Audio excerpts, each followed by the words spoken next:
भाई हम लोगों ने क्रॉस प्रोडक्ट देखा था लास्ट क्लास में, जहाँ कोई भी दो वेक्टर हो, क्रॉस प्रोडक्ट लेते हैं तो ए का वैल्यू, बी का वैल्यू और साइन थीटा, ये जो प्रोडक्ट है वो मैग्नीट्यूड है एक रिजल्टेंट वेक्टर का। मतलब ये जो रिज़ल्ट करेगा, ये जो प्रोड्यूस करेगा, वो एक वेक्टर क्वांटिटी होगा जिसका मैग्नीट्यूड हमारा ए बी साइन थीटा है।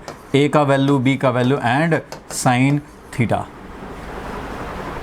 लेकिन ज़्यादातर यूज आई और जे वाला होता है, और तुम्हें पता है भाई कि अगर हमारा आई क्रॉस जे कैप हो, आई कैप क्रॉस जे कैप हो तो वो के कैप होता है, और अगर जे क्रॉस आई कैप हो जाए, जे क्रॉस आई कैप हो जाए, रिवर्स हो जाए डायरेक्शन, तो उस कंडीशन में निगेटिव ऑफ के कैप हो जाएगा। अगर ये सीक्वेंस फॉलोड है, सीक्वेंस फॉलोड, तो इसका मतलब क्रॉस प्रोडक्ट क्या होगा भाई? तो पॉजिटिव में थर्ड यूनिट वेक्टर, जो भी थर्ड यूनिट वेक्टर है वो हो जाएगा। लेकिन अगर सीक्वेंस रिवर्स्ड है,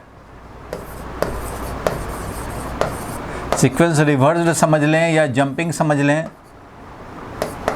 मतलब जंप हो गया समझो, तो उस कंडीशन में negative of third vector, negative of third unit vector. तो ये हम लोगों ने देख लिया था भाई। आई क्रॉस के कर दिया तो सीक्वेंस को रिवर्स कर दिया, या यूं समझो कि आई के बाद जे आता था, जे जंप करके के कर दिया। तो आई क्रॉस के करेंगे अगर, तो आई क्रॉस के करेंगे तो थर्ड वेक्टर जे तो मिलेगा बट निगेटिव में। आई क्रॉस के करेंगे तो निगेटिव मिलेगा, लेकिन आई कैप क्रॉस जे कैप करते तो वो थर्ड वेक्टर पॉजिटिव में मिलता। आई क्रॉस के किया तो निगेटिव जे, और आई क्रॉस जे कर दें तो पॉजिटिव के। तो ये तो भाई हम लोग समझते हैं, लास्ट क्लास में देख ही लिया था हम लोगों ने। और कभी भी आई कैप क्रॉस आई कैप हो जाए या फिर जे कैप क्रॉस जे कैप हो जाए, तो तुम्हें पता ही है भाई कि दोनों यूनिट वेक्टर हैं, इनको अगर हम लोग इवेलुएट करेंगे तो one value first unit vector का, सेकंड का भी वन वैल्यू, ये सब है अलजेब्रिक मल्टीप्लिकेशन, और साइन हो जाएगा 0 डिग्री, और साथ में मल्टीप्लाइड हुआ यूनिट वेक्टर, तो ये 0 multiplied by unit vector, 0 magnitude multiplied by unit vector is null vector.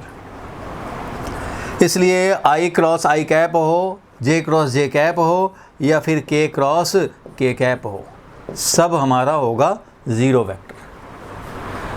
साथ में हम लोगों ने और क्या देखा था भाई क्रॉस प्रोडक्ट में? तो जब भी कोई क्रॉस प्रोडक्ट लेते हैं, मान लो ए क्रॉस बी अगर कर रहे हों, तो क्या करते हैं भाई?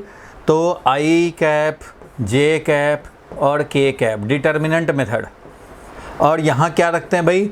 तो ए क्रॉस बी कर रहे हो तो ए वाले वेक्टर का एक्स कंपोनेंट, ए वाले वेक्टर का वाई कंपोनेंट, ए वाले वेक्टर का जेड कंपोनेंट, बी वेक्टर का एक्स कंपोनेंट, बी वेक्टर का वाई कंपोनेंट और बी वेक्टर का जेड कंपोनेंट, इस तरह से लेते थे और इसको इवेलुएट कर लेते हैं। इसको इवेलुएट करने में ध्यान देना पड़ता है। इसको इवेलुएट करने में क्या ध्यान देना पड़ता है भाई? हाँ, इसको इवेलुएट करने में हम लोग को ये ध्यान देना पड़ता है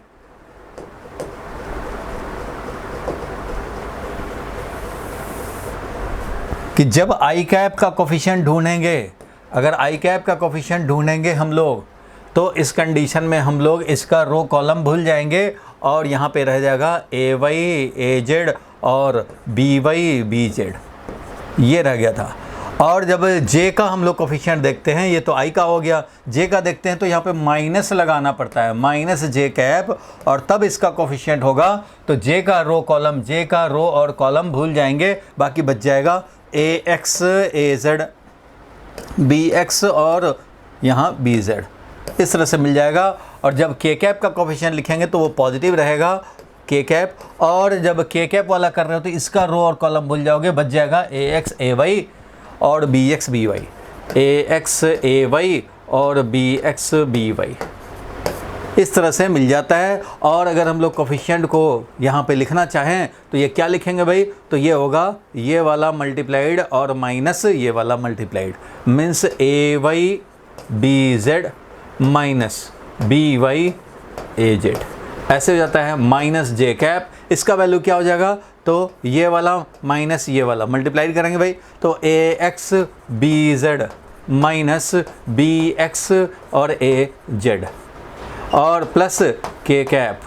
और के कैप में क्या लिखेंगे भाई, तो के कैप में लिखेंगे फिर वही इन दोनों का product means a x b y minus B x a y. तो भाई ये हम लोगों ने देखा था लास्ट क्लास में क्रॉस प्रोडक्ट निकालने का। और अब इसके यूजेस देखने हैं भाई आज के क्लास में। ये सब तो लास्ट क्लास का था, ये सब तो ओके है भाई, सबको बोल दो एक बार, सिग्नल दे दो भाई। ये सब ओके है तो ठीक है भाई। इसका यूज़ हम लोग देखने चल रहे थे, इसको हटाता हूँ मैं। यूज़ की बात करें हम लोग तो यूज़ नंबर 1 हम लोगों ने शायद देखा था फाइंडिंग एंगल। फर्स्ट यूज़ था finding angle between two vector. Angle between A and b अगर निकालना हो भाई तो यहाँ कॉस थीटा के बदले में साइन थीटा आता है। अरे कॉस थीटा है चाहे साइन थीटा है, थीटा तो मिल जाएगा। इसलिए हम लोग क्या करते हैं, अगर ये यूज़ करना है तो ए क्रॉस बी का मैग्नीट्यूड कम से कम पता है हमें भाई, क्या भाई, तो ए बी साइन थीटा। तो ए बी साइन थीटा जब मालूम है तो यहाँ से हम लोग निकाल सकते हैं साइन थीटा का value. Sine theta will be equal to a cross b magnitude divided by a magnitude और बी मैग्नीट्यूड। इस तरह से ये जो भी वैल्यू आएगा वो हो जाएगा साइन थीटा। इसलिए हम लोग बोल सकते हैं थीटा इज़ इक्वल टू, तो कभी भी ऐसा हो जाता है मान लो कि साइन एक्स हमारा आ जाए 1/3, तो एक्स को क्या लिखूंगा भाई, तो एक्स को लिखूंगा साइन इनवर्स 1/3। साइन इनवर्स 1/3 का मतलब क्या होता है भाई, इसका मतलब होता है such an angle whose sine value is 1/3। Sine inverse 1/3 एक फंक्शन है भाई, इसको बोलते हैं इनवर्स ट्रिगोनोमेट्रिक फंक्शन। ट्रिगोनोमेट्री में लोग पढ़ते हैं 11th में 12th में आता है ये चैप्टर। लेकिन अभी के लिए हम लोग को छोटा सा आइडिया जानना है कि अगर साइन एक्स 1/3 आ जाए तो x can be written as sine inverse 1/3। और ये साइन 1/3 का पावर हाफ नहीं है, इसका पावर -1। अगर ये इन्वर्स समझते हो तो इसका पावर -1 नहीं है। इसलिए इसको आप नहीं लिख सकते कि इक्वल टू 1/sin 1/3, क्योंकि ये पावर नहीं है, ये इन्वर्स ट्रिगोनोमेट्रिक फंक्शन है, ये ऐसा आप नहीं लिख सकते। इसको आप ये तभी लिख पाओगे जब साइन 1/3 का होल पावर -1 होता तो आप ऐसा लिख पाते। इसको आप लिख सकते हो इसके इक्वल टू में। इसका सिंपल मतलब होता है कि ऐसा एंगल बताओ, ये एक एंगल है, x is an angle. x हमारा यानी कि ये पूरा वैल्यू एक एंगल है जिसका साइन में वैल्यू 1/3 होना चाहिए। अगर हमारा मान लो साइन x का वैल्यू हाफ हो तो हम लोग लिख सकते हैं x is equal to sine inverse half. ऐसा एंगल जिसका साइन में वैल्यू हाफ हो तो वो होता है 30 डिग्री। तो भाई इसको लिख सकते हैं 30 डिग्री यानी कि π/6।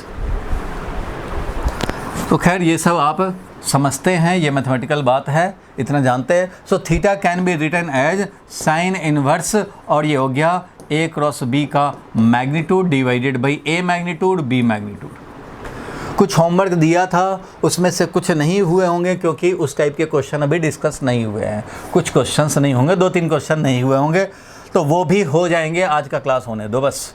तो नंबर 1 था finding angle between A and B. तो भाई लास्ट क्लास में एक एग्जाम्पल भी बताया था कि अगर 2 वेक्टर ले लिया जाए तो आप उनके बीच का एंगल क्रॉस प्रोडक्ट से भी निकाल सकते हो, डॉट प्रोडक्ट से भी निकाल सकते हो, जो तुम्हें कन्वीनियंट लगे उससे काम कर लो। चलो भाई ये तो एक यूज़ हुआ। दूसरे यूज़ पे चलते हैं भाई, यूज़ नंबर 2 पे चलते हैं।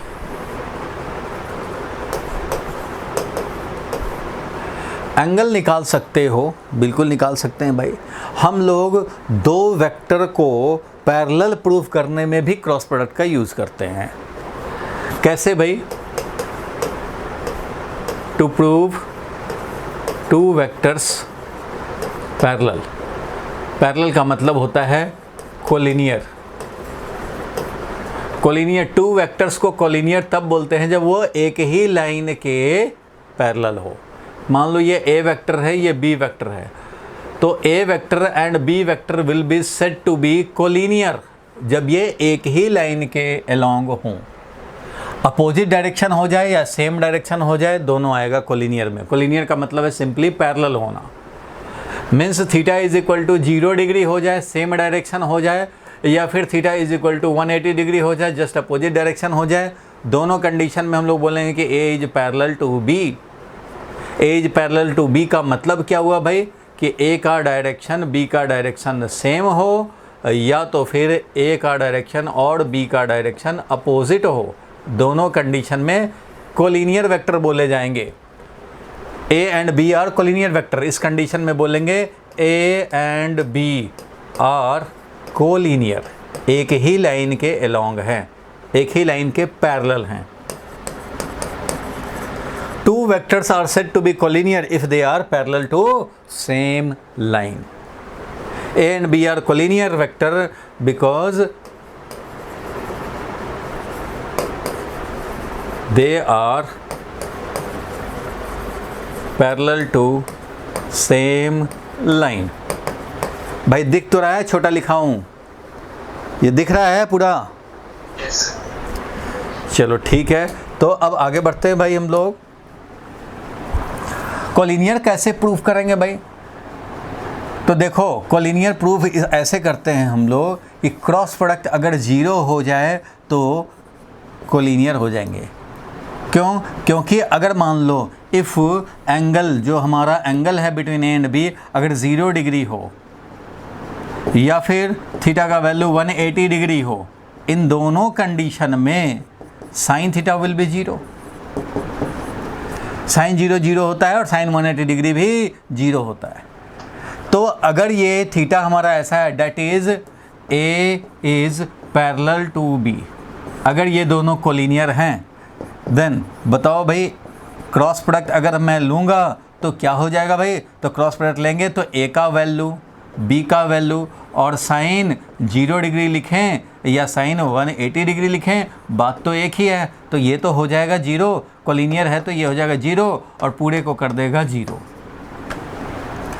इसका मतलब कि जब कोलिनियर होंगे तो क्रॉस प्रोडक्ट 0 होगा। जब कोलिनियर होंगे दो वेक्टर तो क्रॉस प्रोडक्ट 0 होगा। टू नॉन जीरो वेक्टर्स का क्रॉस प्रोडक्ट अगर 0 हो जाए तो इसका मतलब वो दोनों नॉन जीरो वेक्टर कोलिनियर हैं। क्योंकि कोलिनियर होंगे, अगर कोलिनियर होंगे तो ये होगा थीटा 0 या 180 होगा और उस कंडीशन में क्रॉस प्रोडक्ट 0 होगा। अगर दुश्मनी होती है रमेश सुरेश में तो मारपीट भी हो जाता है। तो अगर मारपीट करता हुआ दिख गया तो समझ लेंगे कि दुश्मनी था। इसलिए अगर कोलिनियर होंगे तो ये होगा और ये होगा तो ये होगा, इसलिए यही दिख जाए डायरेक्ट तो समझ लेंगे कि कोलिनियर था। सो अगर टू वेक्टर को कोलिनियर प्रूव करना हो, उनका क्रॉस प्रोडक्ट 0 दिखा दो। क्रॉस प्रोडक्ट 0 है, इसका मतलब गारंटीड हो गया कि वो जरूर कोलिनियर है, यानी थीटा 0 है या 180 है। लिख लो भाई, इसको लिखो। हेंस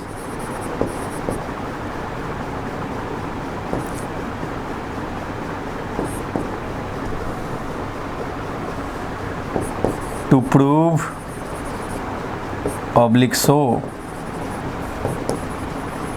लिख लो इसको, टू प्रूव और so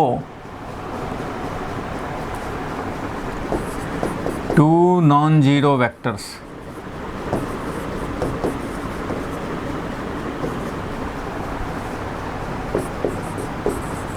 to be collinear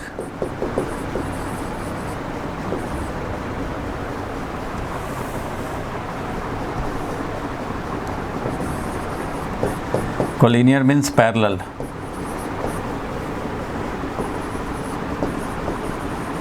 We need to show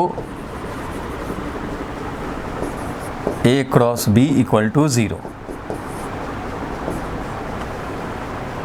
0 vector लिखने पड़ेंगे, 0 खाली नहीं।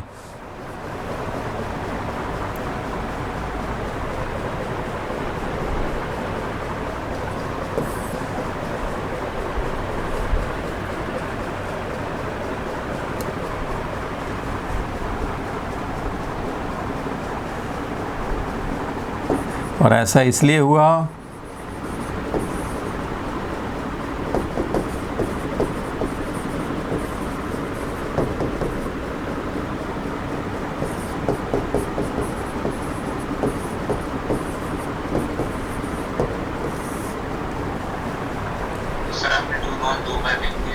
हाँ आपने सर टू नॉन 2 बार लिख दिया है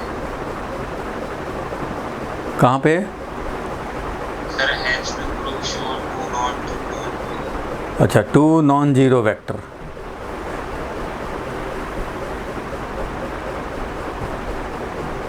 छोटा वाला, छोटा वाला।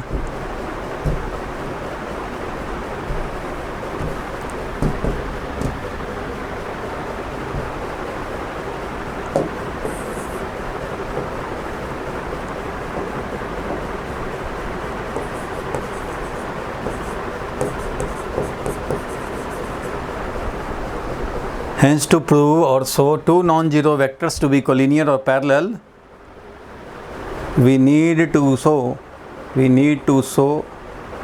a cross b equal to 0, because theta in such case इधर 0 होगा और 180 होगा, तो भाई कोलिनियर हो जाएंगे।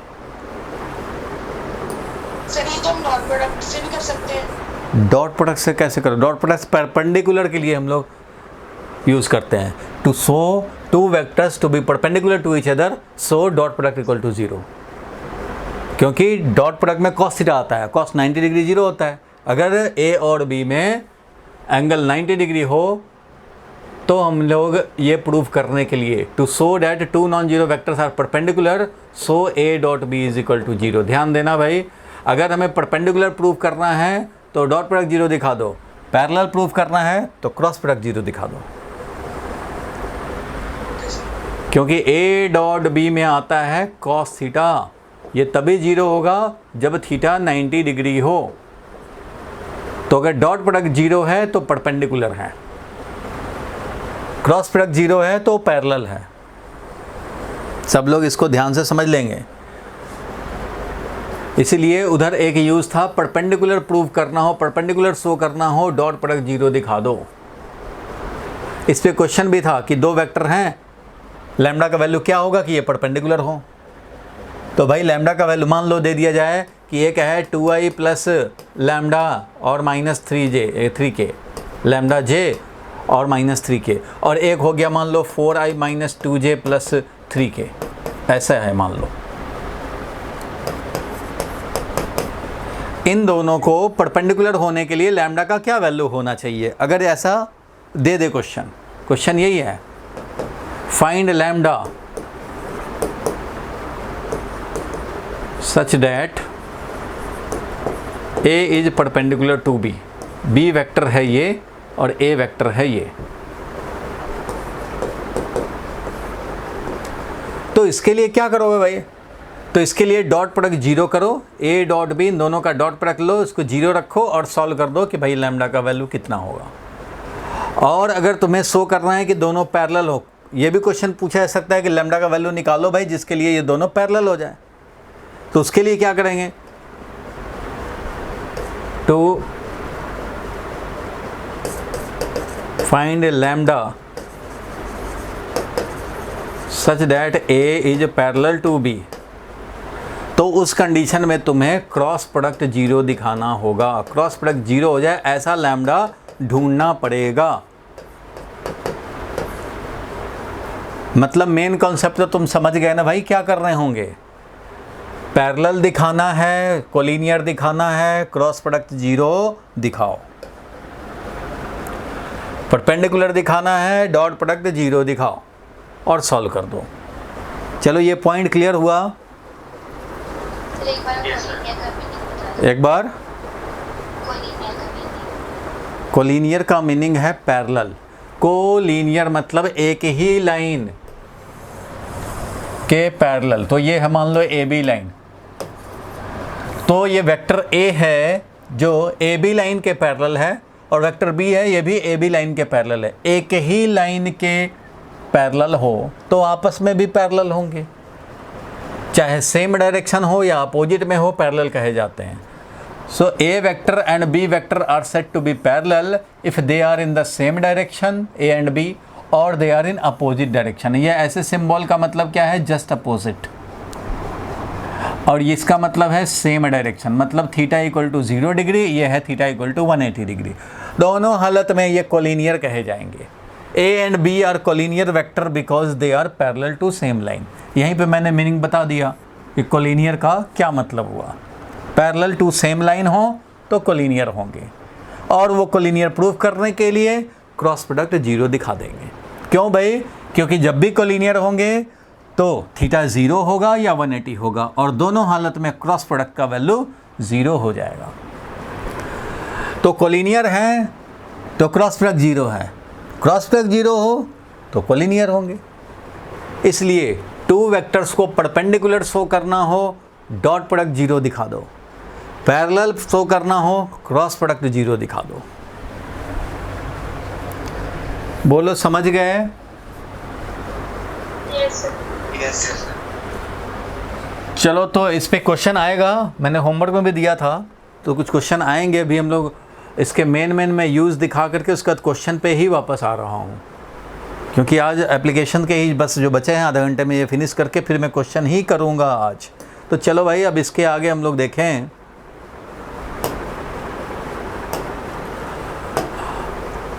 और क्या है भाई, तो हम लोग यूज़ नंबर 3 में ये भी समझ सकते हैं, to find area of triangle और पैरेललोग्राम। लिख लो भाई, कॉपी पेन साथ में चलता रहे। To find area of triangle और parallelogram made by A and b, कोई दो वेक्टर हैं, as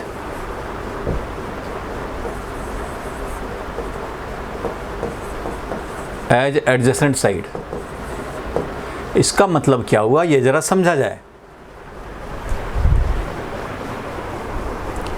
a perpendicular to b implies a dot b equal to 0। Implies मतलब कहता है, इम्प्लाइज का मतलब होता है कह रहा है। ए परपेंडिकुलर टू बी कह रहा है कि ए डॉट बी 0 होगा। Implies says A perpendicular to B says that A dot B is 0।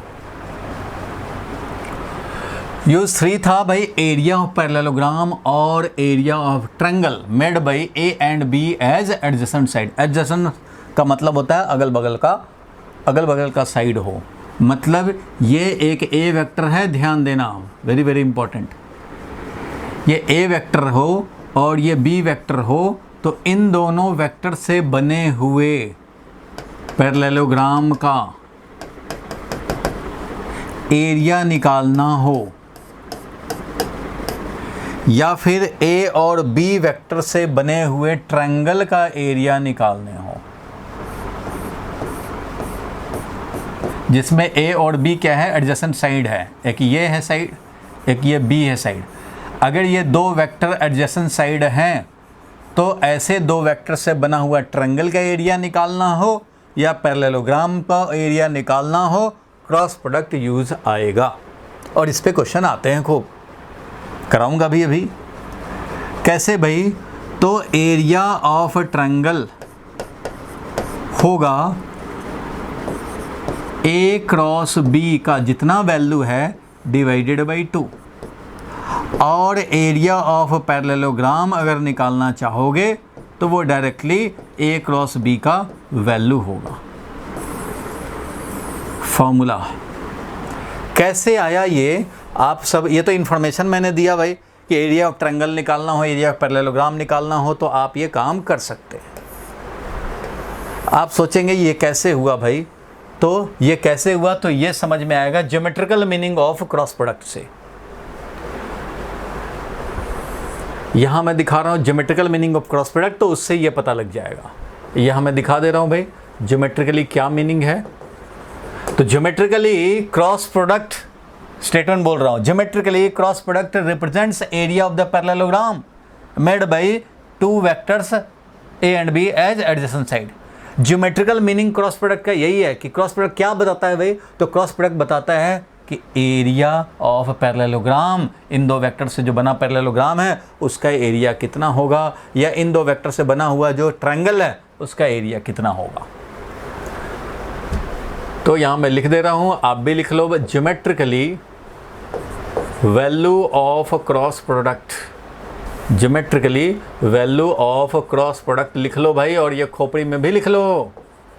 खोपड़ी में तभी लिखोगे जब इस पे सोचोगे, सोच से ही खोपड़ी में लिखा जाता है, थिंकिंग अप्लाई करने पड़ेंगे। तो geometrically value of cross product is the value of area of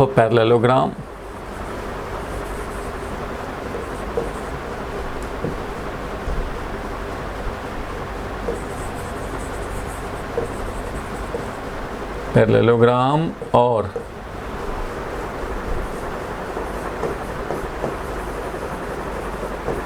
double the area of triangle.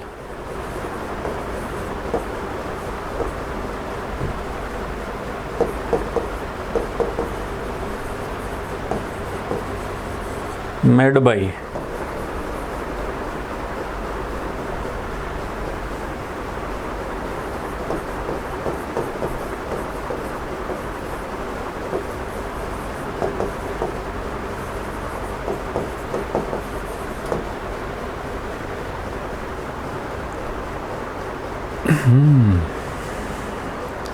चलो भाई लिखना बंद करो, अब ज़रा इस पे समझा जाए।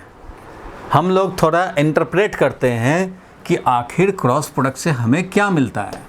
तो चलो भैया हम लोग देखते हैं, सारे लोग पेन को छोड़ दें और ज़रा खोपड़ी पे जोड़ दें। तो ए क्रॉस बी का वैल्यू अगर इंटरप्रेट करना चाहें कि क्या है ये भाई, तो ये तो भाई ए बी साइन थीटा है। अच्छा, ए बी साइन थीटा है, चलो भाई इसको देखना चाहेंगे। तो ये वेक्टर मान लो हमने ये ए वेक्टर लिया, ये ए वेक्टर है, ठीक है भाई, और ये वाला अगर बी वेक्टर है, एक ए वेक्टर हो गया, एक बी वेक्टर हो गया, बहुत बढ़िया। और इन दोनों के बीच में एंगल है थीटा। तो हमें ए क्रॉस बी जो मिलता है A B sine theta value का मिलता है। एक वेक्टर होता है, बट चलो वेक्टर का मैग्नीट्यूड की बात करें, अभी A B sine theta value है। तो ज़रा इसको समझने की कोशिश करें। ए तो ठीक है भाई, बी साइन थीटा क्या है? तो ए तो भाई ये है और बी साइन थीटा है। इस पे अगर परपेंडिकुलर डालूं तो ये वाला मिल गया तुम्हें वैल्यू बी कॉस थीटा, और ये वाला वैल्यू मिल गया तुम्हें बी साइन थीटा। बोलो ऐसा होगा कि नहीं? ये बी वेक्टर है, ये थीटा है, तो इधर हमारा बेस बन गया बी कॉस थीटा, और परपेंडिकुलर इस एंगल के सामने वाला जो साइड है वो है बी साइन थीटा। बोलो भाई ये तो क्लियर है? और अगर ये क्लियर है तो इस कंडीशन में हम लोग देख सकते हैं भाई कि इससे मिला क्या हमें। तो देखो इससे क्या मिला।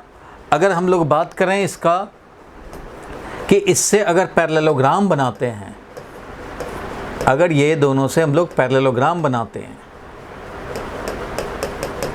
ऐसे, बी के पैरेलल ये वाला, ए के पैरेलल ये वाला दिखाया, तो पैरेललोग्राम बनाते हैं। तो इस पैरेललोग्राम का एरिया क्या होता है? अगर मैं बोलूं कि एरिया ऑफ पैरेललोग्राम क्या होगा भाई, और एरिया ऑफ ट्रायंगल, ये वाले ट्रायंगल का एरिया क्या होगा, वो ज़रा हम लोग जानना चाहते हैं। तो मैं अगर ये एरिया ऑफ ट्रायंगल की बात करें तो ट्रायंगल का एरिया होता है half into base into height. ऐसा तो होता है भाई, सारे लोग जानते हैं, half into base into height. तो यहाँ देखो भाई, हाफ इंटू बेस, अगर इस ट्रायंगल की बात करें बी ओ ए, और इधर मान लो ये एम पॉइंट, तो इस ट्रायंगल की बात करें तो इस वाले ट्रायंगल ओ बी ए की, इस ट्रायंगल का एरिया होगा हाफ इंटू ये बेस। बेस का वैल्यू क्या है? Vector A.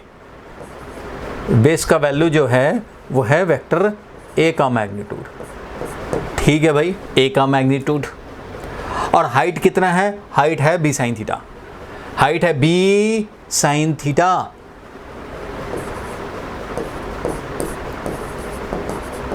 हाइट है बी साइन थीटा, तो half into A B sine theta, half into A B sine theta. तो हमने ट्रायंगल का एरिया निकाला तो देखा कि अरे ये तो half of A cross B का वैल्यू बोलें तो एक ही बात है, क्योंकि ए क्रॉस बी का वैल्यू ही तो होता है ए बी साइन थीटा। अच्छा, तो ट्रायंगल ऑफ एरिया जो कि हाफ इंटू ये बेस हमारा ए का, ए वेक्टर का वैल्यू और ये बी साइन थीटा, तो half into A into B sine theta. A B sine theta तो लेकिन क्रॉस प्रोडक्ट का वैल्यू है, इसलिए ट्रायंगल का एरिया निकालना हो तो क्रॉस प्रोडक्ट का वैल्यू बाई 2। और अगर पैरेललोग्राम का, तो भाई सबको पता है कि इस पैरेललोग्राम का अगर एरिया हम लोग कैलकुलेट करने बैठें तो वो कितना होगा। तो इस एरिया ऑफ पैरेललोग्राम का होता है कि कोई एक साइड और दूसरे पैरेलल साइड से परपेंडिकुलर डिस्टेंस, यही तो होता है पैरेललोग्राम का एरिया। तो पैरेललोग्राम का जो एरिया हो जाएगा वेक्टर ए का मैग्नीट्यूड इनटू ये वाला साइड के पैरेलल ये वाला साइड के बीच का परपेंडिकुलर डिस्टेंस। तो ये वाला परपेंडिकुलर डिस्टेंस ही तो है जो कितने वैल्यू का है भाई, तो ये वैल्यू है इसका बी साइन थीटा। अरे भाई, तो ये तो पैरेललोग्राम का जब एरिया निकाला तो a value base into B sine theta height, तो ये तो सिंपली हमारा ए क्रॉस बी का वैल्यू ही है। It means A cross B का जो वैल्यू होता है वो एरिया ऑफ पैरेललोग्राम होता है और double the area of triangle होता है। ए क्रॉस बी का value double the area of triangle, क्योंकि ये तो जो निकला है वो है एरिया ऑफ ट्रायंगल। तो वही चीज़ हम लोगों ने इधर लिखा था, देखो यहाँ पे लिखा था कि हमारा एरिया ऑफ ट्रायंगल होता है हाफ ए क्रॉस बी का वैल्यू और एरिया ऑफ पैरेललोग्राम होता है सीधा ए क्रॉस बी का वैल्यू। इसलिए अगर तुम्हें ए और बी दो वेक्टर दिए हों, मान लो वेक्टर दिया हो 2i + 3j - 2k, ऐसा दे दिया होगा, ये दे दिया हो मान लो 4i - 2j और -2k, ऐसा अगर दे दिया हुआ, हमें चाहिए पैरेललोग्राम का एरिया, इन दो वेक्टर से बने हुए पैरेललोग्राम का एरिया। तो करना कुछ नहीं है, इनका क्रॉस प्रोडक्ट का वैल्यू निकाल लो। क्रॉस प्रोडक्ट का वैल्यू निकालने का मतलब क्या हो गया, आई कैप जे कैप के कैप। और यहाँ पे देख रहे हो ए क्रॉस बी का अगर वैल्यू निकालना चाहते हो तो ये 4 वैल्यू -2 वैल्यू -2 वैल्यू और इधर है 2 वैल्यू 3 वैल्यू और -2 वैल्यू, यही हो गया एरिया ऑफ द पैरेललोग्राम। और ये वैल्यू अगर 10 आया, इसका मैग्नीट्यूड 10 आया, ये तो ए क्रॉस बी है, इसका हमें मॉड चाहिए, इसका मॉड। तो जैसे ही हम लोग क्रॉस प्रोडक्ट का वैल्यू निकालेंगे वो होगा एरिया ऑफ द पैरेललोग्राम, और क्रॉस प्रोडक्ट का जितना वैल्यू आ रहा है उसका हाफ कर देंगे तो हो जाएगा एरिया ऑफ ट्रायंगल। होना भी चाहिए भाई, पैरेललोग्राम तो डबल एरिया का होता है, एरिया ऑफ ट्रायंगल से डबल एरिया होता है। कैसे हुआ वो हम लोग यहाँ पे समझ गए।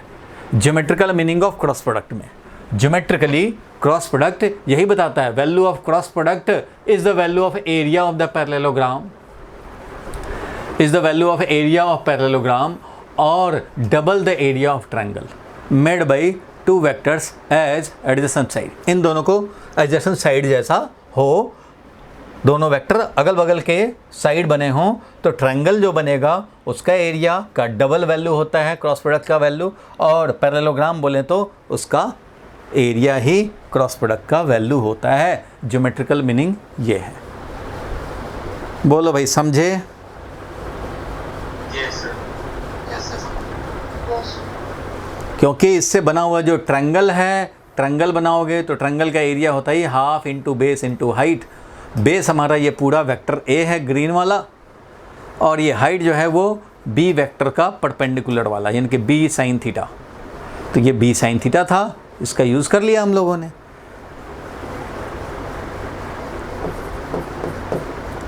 ये वाला वैल्यू हो गया बी साइन थीटा, और जितना इस ट्रायंगल का एरिया होगा उतना ही एरिया इधर वाले ट्रायंगल का होगा, और ये पैरेललोग्राम का एरिया डबल हो गया।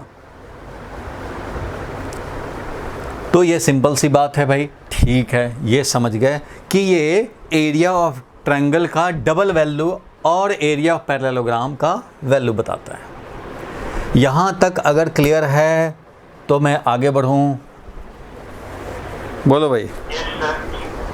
सबको क्लियर? किसी को डाउट है पूछ लो भाई। हाँ हाँ, डाउट है तो फिर से पूछो, क्या बोल रहे हो?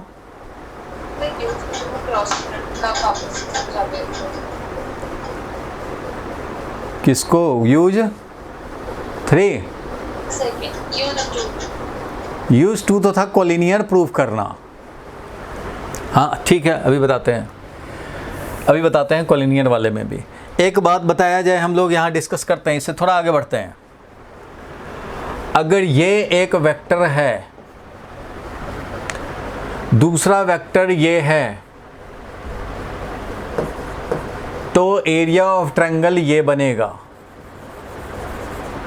यानी A क्रॉस B का वैल्यू निकाल लें और हाफ कर दें तो मिल जाएगा एरिया ऑफ दिस ट्रायंगल, मिल जाएगा। कुछ तो वैल्यू आएगा भाई, ये वाला वेक्टर और ये वाला वेक्टर, कुछ तो वैल्यू आएगा। सारे लोग ध्यान से देखें, अगर मैं बोलूँ ये एक वेक्टर है, ये दूसरा वेक्टर है, तो भी ये ट्रायंगल बनेगा भाई, कुछ वैल्यू आएगा।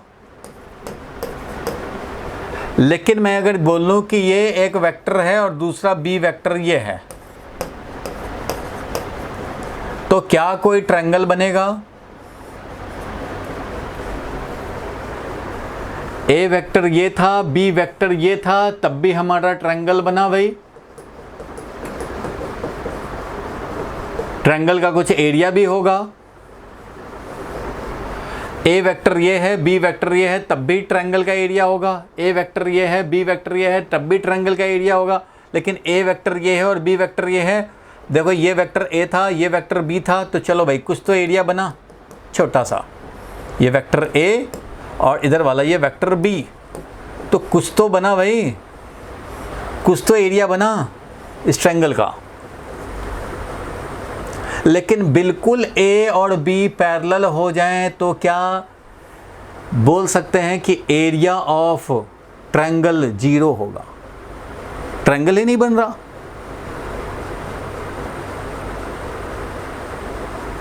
एक वेक्टर इधर होता है, दूसरा वेक्टर कहीं इधर होता है, तो चलो भाई एक ट्रायंगल बनता है और इसका कुछ एरिया भी होता है। लेकिन एक वेक्टर ऐसे हो और दूसरा वेक्टर ऐसे हो, तो ये ट्रायंगल क्या बनेगा? ट्रायंगल तो नहीं बना। बिल्कुल अगर सेम डायरेक्शन में, एकदम सेम डायरेक्शन में हो जाए, तो उस कंडीशन में there will be no formation of triangle. तो if a is in the same direction as that of b, then area of triangle will be 0। ऐसा बोलना ठीक है कि नहीं?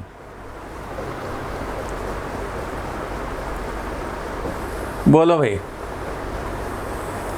अगर ए और बी सेम डायरेक्शन में हो या फिर ए अपोजिट टू बी हो, तब भी देखो ए वेक्टर बी वेक्टर ऐसे हो तो भी चलो कि एक ट्रायंगल बना भाई। लेकिन ए वेक्टर ये है, बी वेक्टर ये है, तो क्या ट्रायंगल बना? तो क्या ट्रायंगल बनेगा? नहीं बनेगा, नहीं बनेगा। तो इस कंडीशन में, इस कंडीशन में भी और इस कंडीशन में भी, दोनों कंडीशन में area of triangle will be 0। It means A cross B का वैल्यू भी होगा 0। बोलो होगा कि नहीं? ट्रायंगल तो तब बनेगा और एरिया तब बनेगा जब दोनों वेक्टर से कुछ तो ट्रायंगल बन रहा हो, तब नहीं इसका एरिया बताएगा। अच्छा भाई इसका एरिया बता दिया इसने 10, इसका एरिया बता दिया 20, इसका एरिया बता दिया 40। अच्छा भाई इसका एरिया बता दिया मान लो 6, लेकिन इसका एरिया तो कुछ भी नहीं बना, ट्रायंगल ही नहीं बना। इस कंडीशन में ट्रायंगल बना भाई 4 वैल्यू का। इस कंडीशन में जब ए और बी एक ही डायरेक्शन में होंगे तो कोई ट्रायंगल ही नहीं बनेगा। इट मीन्स ट्रायंगल का एरिया 0। और जब ट्रायंगल का एरिया 0, तो इसका मतलब क्रॉस प्रोडक्ट भी है 0। इसलिए भी बोला जाता है, ये भी एक मेथड है समझने का, कि जब दो वेक्टर कोलिनियर होंगे, दैट इज जस्ट अपोजिट में हों, ए वेक्टर बी वेक्टर, या सेम डायरेक्शन हो, ये वाला, इन दोनों कंडीशन में ट्रायंगल ही नहीं बनेंगे। इसलिए ट्रायंगल का एरिया 0 होगा और ट्रायंगल का एरिया का डबल वैल्यू ही तो होता है क्रॉस प्रोडक्ट, तो वो भी हो जाएगा 0। इसलिए क्रॉस प्रोडक्ट 0 आए तो ट्रायंगल समझो नहीं बनेगा, नहीं बनेगा तो एरिया भी नहीं होगा। इसलिए दो वेक्टर को कोलिनियर एक ही लाइन के पैरेलल हैं, मीन्स सेम डायरेक्शन या अपोजिट डायरेक्शन, ये भी बात को प्रूफ करने के लिए हम लोग क्रॉस प्रोडक्ट 0 दिखा सकते हैं।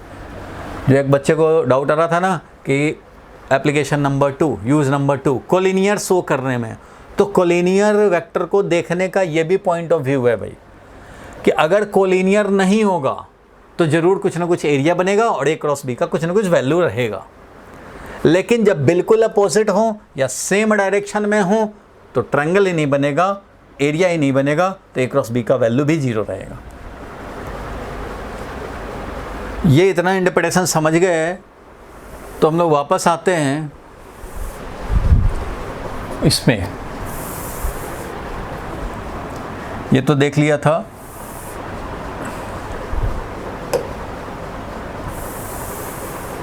हम लोग कोलिनियर की बात किए थे, याद होगा कोलिनियर का। तो ध्यान से देखो भाई, to prove two vectors collinear, collinear vector ऐसे वेक्टर को बोलते हैं जो एक ही लाइन के पैरेलल हो। ऐसे हो जाए ए एंड बी कोलिनियर, ए है मान लो, ये बी है और ये मान लो सी है, वैल्यू कुछ भी हो, डायरेक्शन की बात है, ए और बी और सी सब आपस में कोलिनियर हैं, तीनों वेक्टर कोलिनियर है, तीनों वेक्टर इसी लाइन के पैरेलल हैं, तो तीनों कोलिनियर है। कोलिनियर होने का मतलब है कोई भी दो वेक्टर पकड़ लोगे तो इससे ट्रायंगल ही नहीं बनेगा, तो क्रॉस प्रोडक्ट 0 रहेगा, क्रॉस प्रोडक्ट 0 बनने पड़ेंगे। कोलिनियर होने का मतलब है थीटा इज इक्वल टू 0 होना या फिर थीटा इज इक्वल टू 180 होना, और इन दोनों केस में क्रॉस प्रोडक्ट 0 होगा। देखो यहाँ पे मैंने दिखाया है कि if theta is equal to 0 और 180 डिग्री, इट मीन्स कि A and B vector are collinear. Collinear का सिंबल समझ लो, कोलिनियर मतलब पैरेलल, को मतलब सेम, एक ही लाइन के पैरेलल। तो थीटा 0 हो या 180 हो, क्रॉस प्रोडक्ट में साइन थीटा आता है भैया, तो साइन 0 भी 0 होता है और साइन 180 भी 0 होता है, इसलिए ये तो कर देगा क्रॉस प्रोडक्ट को 0। तो अगर कोलिनियर हैं तो ऐसे एंगल हैं और ऐसे एंगल हैं तो क्रॉस प्रोडक्ट 0 है। तो अगर हमें डायरेक्ट दिख जाए कि दो वेक्टर ऐसे हैं जिनका क्रॉस प्रोडक्ट 0 है, तो इसका मतलब एंगल ये हुआ होगा, तो कोलिनियर हुए होंगे। इसलिए if two non zero vectors, for two non zero vectors अगर क्रॉस प्रोडक्ट 0 हो तो इसका मतलब दोनों कोलिनियर हैं, यही मैंने लिखा है। तुम्हें शो करना हो कि दो वेक्टर कोलिनियर हैं, क्रॉस प्रोडक्ट 0 दिखा दो भाई, या क्रॉस प्रोडक्ट 0 दिख रहा है तो समझ लेना कि दोनों कोलिनियर हैं।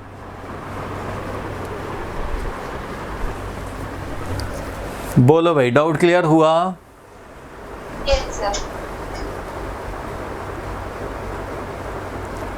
अच्छा भाई, और क्या यूज़ है ज़रा ये भी समझें, उस पर भी न्यूमेरिकल आता है। ये तो हम लोग समझ गए कि एरिया ऑफ ट्रायंगल का डबल वैल्यू होता है क्रॉस प्रोडक्ट।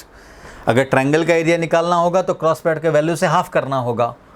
पैरेललोग्राम का एरिया निकालना है तो सीधा हमारा ए क्रॉस बी का वैल्यू। तो ध्यान से यही एक ही चीज़ कोई याद रखो तो तुम्हारा काम बन जाएगा।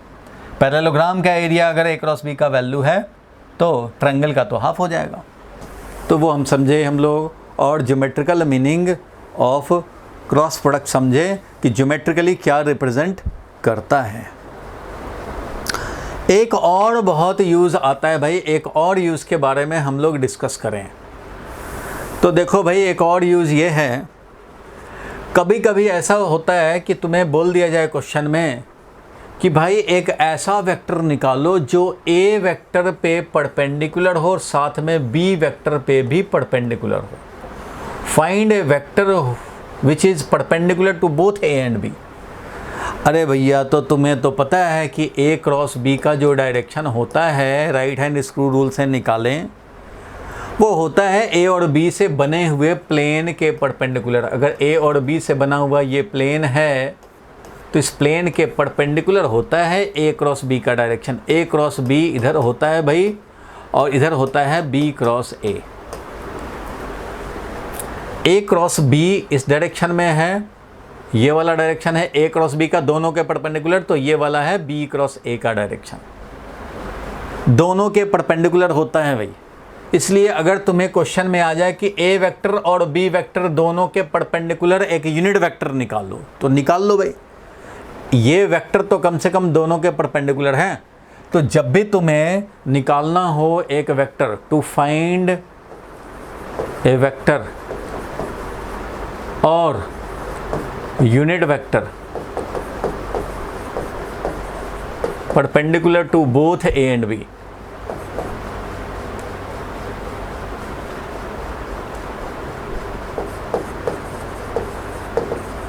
Perpendicular to both A and b, दोनों वेक्टर के perpendicular, that is plane of a and b. Perpendicular to both A and b का मतलब है plane of a and b के परपेंडिकुलर अगर निकालना हो, ये वाला हो गया plane of a and b, plane of vector A and vector B. तो इनके परपेंडिकुलर दिखाना हो, वेक्टर निकालना हो या उस डायरेक्शन में यूनिट वेक्टर निकालना हो तो निकाल सकते हैं। कैसे निकालेंगे भाई? तो कोई दो वेक्टर दिया है, मान लो, अभी क्वेश्चन भी देखेंगे इस पे। मान लो ए वेक्टर दे दिया 2i - 3j + 4k, ऐसा करके दे दिया। बी वेक्टर भी दे दिया भाई, तो कुछ भी दे दिया -3i + 2j + 3k, ऐसा मान लो दे दिया। और बोला जा रहा है दोनों के परपेंडिकुलर दिखा दो भाई, एक वेक्टर निकालो, find a vector perpendicular to both. तो हम लोग निकाल सकते हैं कैसे? A vector perpendicular to both A and b, वो क्या होगा भाई? तो वो सिंपल सा हो जाएगा a cross b। a cross b तो एक ऐसा वेक्टर होता है जिसका वैल्यू तो ए बी साइन थीटा होता है, लेकिन ये होता है किधर भाई? तो परपेंडिकुलर टू बोथ। तो भाई क्रॉस प्रोडक्ट निकाल लो, वही हो जाएगा। अगर परपेंडिकुलर निकालना है एक वेक्टर तो। अब अगर तुम्हें एक यूनिट वेक्टर निकालना है perpendicular to both A and B, तो भाई उसके लिए क्या करोगे? तो जब एक वेक्टर जो कि परपेंडिकुलर टू बोथ है, तो किसी एक डायरेक्शन में वेक्टर पता हो गया तो उस डायरेक्शन का यूनिट वेक्टर मिल जाता है हमें। कैसे? तो वेक्टर जो कि परपेंडिकुलर टू बोथ हो, तो भाई a क्रॉस b है जो परपेंडिकुलर टू बोथ हो, हमें उस डायरेक्शन में यूनिट वेक्टर चाहिए। अरे भैया तो इसी के मैग्नीट्यूड से डिवाइड कर दो, मिल जाएगा तुम्हें unit vector perpendicular to both, क्योंकि ये ऐसा वेक्टर है जो perpendicular to both A and B है और इसमें हमने डिवाइड कर दिया इसी वेक्टर के वैल्यू से। a क्रॉस b मान लो आया 2i + 3j + 5k, तो भाई 2i + 3j + 5k आ गया है ये, जो कि परपेंडिकुलर टू बोथ है। अब इसी के मैग्नीट्यूड से डिवाइड कर दो, मिल जाएगा यूनिट वेक्टर। ये आप लिख लें, अब इस पे क्वेश्चन आएंगे, मैं अभी दिखाऊंगा, ये आप लिख जरूर लो, क्योंकि ये है यूज़ नंबर 4। कभी क्वेश्चन आएगा तो आपको आंसर दिया रहेगा, ऐसे तो समझ जाना है या खुद निकालना है तो भी समझना है।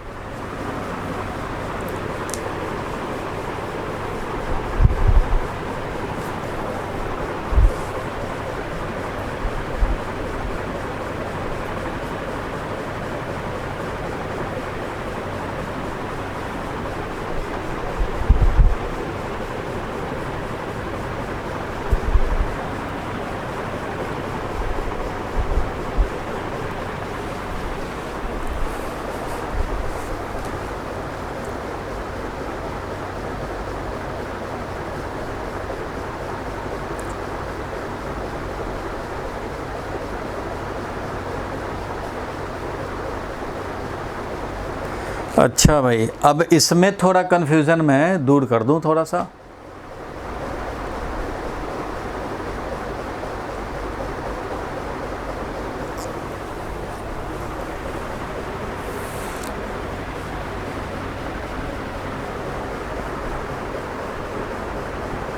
यहाँ तक क्लियर है भाई? आगे बढ़ें? Yes sir. Yes, sir. चलो देखो,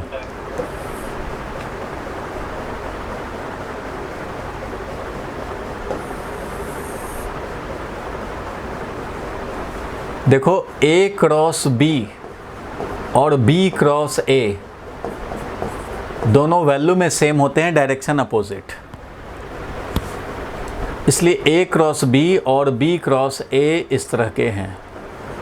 मीन्स a क्रॉस b को लिख सकते हैं minus of b cross a। ऐसा क्यों है भाई? तो देखो इसमें अब राइट हैंड स्क्रू रूल तो उतना डिटेल में आप समझ पाओगे कि नहीं, अभी चलो मैं बताता हूँ राइट हैंड स्क्रू रूल। देखो ये एक प्लेन है, ये ए वेक्टर दिखाया मैंने ऐसे, बी वेक्टर दिखाया ऐसे, सबको दिख रहा होगा शायद, ए वेक्टर बी वेक्टर, ये ए वेक्टर है, इधर बी वेक्टर है। तो ए क्रॉस बी इस ए और बी के प्लेन के परपेंडिकुलर होगा, इधर हो चाहे इधर हो, यही ए vector B vector. A vector है, ये रेड वाला पेन से दिखा रहे हैं, इधर बी वेक्टर किधर होगा भाई? तो राइट हैंड थंब रूल समझ लो, आसान है। थंब लो राइट हैंड का और ऐसे थंब के चारों तरफ ये हमारा कर्ल्ड फिंगर घूम रहा है, समझो ऐसे, ये कर्ल फिंगर जो है ना इसका, ये घूम रहा है ऐसे, सर्कुलेट कर रहा है थंब को। तो हमें ए क्रॉस बी निकालना है, ये ए वेक्टर ये बी वेक्टर, ए क्रॉस बी निकालना है। तो थंब को ऐसे रख दो इस प्लेन के परपेंडिकुलर और देखो कर्ल फिंगर तुम्हारा ए से, इधर ए था, ए से बी की तरफ जा रहा है, ये ए वेक्टर इधर बी है, तो ए से बी की तरफ जा रहा है, तो ये डायरेक्शन ए क्रॉस बी का होगा। अगर ये हमारा थंब को पहले ए और बी से बने हुए प्लेन के परपेंडिकुलर रख दो और देखो कि कर्ल फिंगर अगर ए से बी की तरफ जा रहा है, ये ए है इधर, इधर बी वेक्टर है, तो देखो यहाँ पे थंब रखेंगे ऐसे, तो ए की तरफ पहले है, ए से बी की तरफ जा रहा है, तो इसका मतलब यही है ए क्रॉस बी का डायरेक्शन। बी क्रॉस ए का डायरेक्शन इसका उल्टा होगा। क्यों? थंब को ऐसे रखना पड़ेगा, तब जाके देखो ये हमारा कर्ल फिंगर बी से ए की तरफ जाएगा, बी से ए की तरफ जाएगा, तो इस डायरेक्शन में बी क्रॉस ए करेंगे तो इस डायरेक्शन में, ए क्रॉस बी करेंगे तो इस डायरेक्शन में।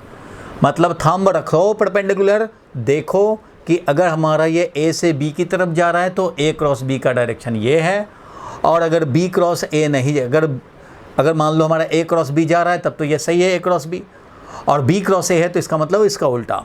ऐसे करेंगे तब जाके बी से ए की तरफ जाएंगे, बी क्रॉस ए। तो इस तरह से ए क्रॉस बी किया तो इस डायरेक्शन मिला, बी क्रॉस ए करेंगे तो ये इस डायरेक्शन में आएगा, तो दोनों अपोजिट होगा। और वैल्यू की बात करें तो वैल्यू तो दोनों का ए बी साइन थीटा है, वैल्यू तो दोनों का ए बी साइन थीटा है, area of this parallelogram, value तो हमारा एरिया ऑफ द पैरेललोग्राम है भाई, इसका भी वैल्यू है ए बी साइन थीटा, लेकिन ये है इसका यूनिट वेक्टर अपवर्ड में है, मान लो ये, तो इसका भी वैल्यू जो है वो ए बी साइन थीटा तो है, वही A cross B cross A करें तो इसका भी magnitude A B sine theta है, लेकिन इसका जो यूनिट वेक्टर होगा वो डाउनवर्ड में होगा। तो जब एक अपवर्ड में है दूसरा डाउनवर्ड में है, तो इसका मतलब क्या हुआ, दोनों इक्वल एंड अपोजिट में है। इसलिए 1 मार्क्स का क्वेश्चन आता है ए cross b plus b cross a कितना होगा।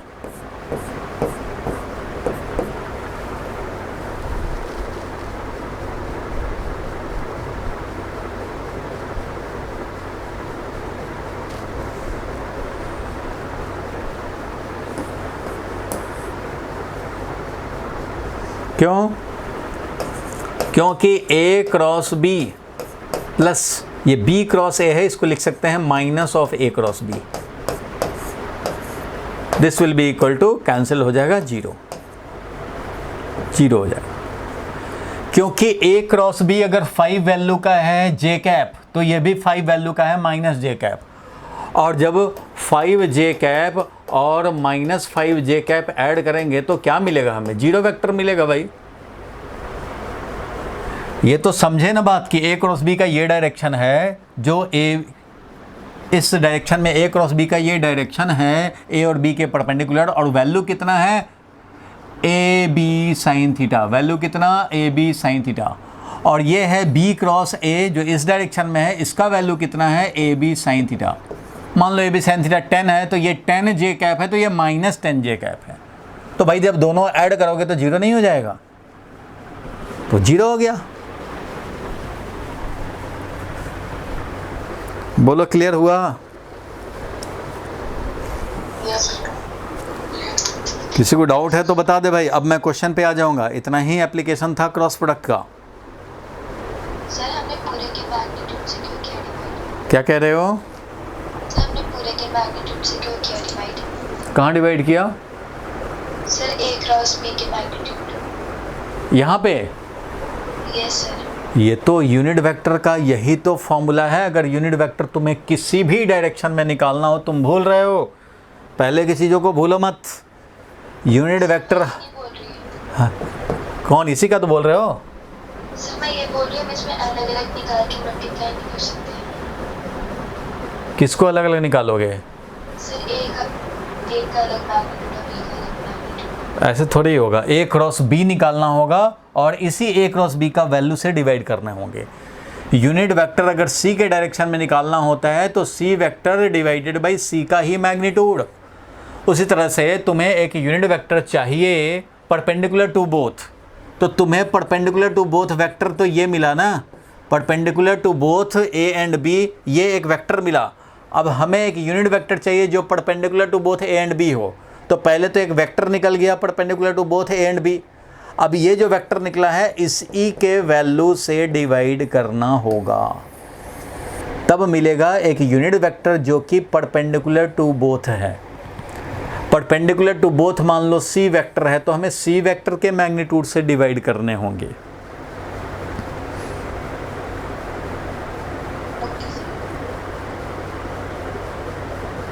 आराम से माइंड में सेट कर लो ये सारी बात। अब इस पे क्वेश्चन देखने जा रहे हैं, वेरी वेरी इंपॉर्टेंट, स्कूल वाले भी खूब पूछते हैं। दोनों का वैल्यू सेम होता है बट डायरेक्शन अपोजिट होता है, इसलिए a cross b is minus of b cross a. इसलिए जब दोनों को सम करोगे, ये वाला उधर जाएगा तो सम हो जाएगा, सम हो जाएगा तो जीरो मिलेगा। अगर ए क्रॉस बी का value A B sine theta और अपवर्ड में यूनिट वेक्टर है तो ए बी साइन थीटा या डाउनवर्ड में यूनिट वेक्टर है, इसलिए यहाँ पे माइनस लगना ज़रूरी है, क्योंकि ये डाउनवर्ड में है, ये अपवर्ड में है, इसलिए माइनस लगाना पड़ेगा। इसलिए जब भी a cross b plus b cross a आए तो दैट विल बी जीरो, क्योंकि ये हुआ कितना, ए क्रॉस बी और बी क्रॉस ए को लिखा minus of A cross B और ये दोनों कैंसिल हो गए, मिल गया जीरो। और क्या बताया भाई अभी? तो ये बताया हमने, ये तो समझ गए भाई, राइट हैंड स्क्रू रूल से हम लोग निकालते हैं। तुम खुद सोचो, आई क्रॉस जे करते हैं तो के मिलता है और जे क्रॉस आई करते हैं तो माइनस के मिलता है ना सबको। आई क्रॉस जे किया तो के मिला, होता ही है आई क्रॉस जे के, लेकिन जे क्रॉस आई करेंगे तो माइनस के।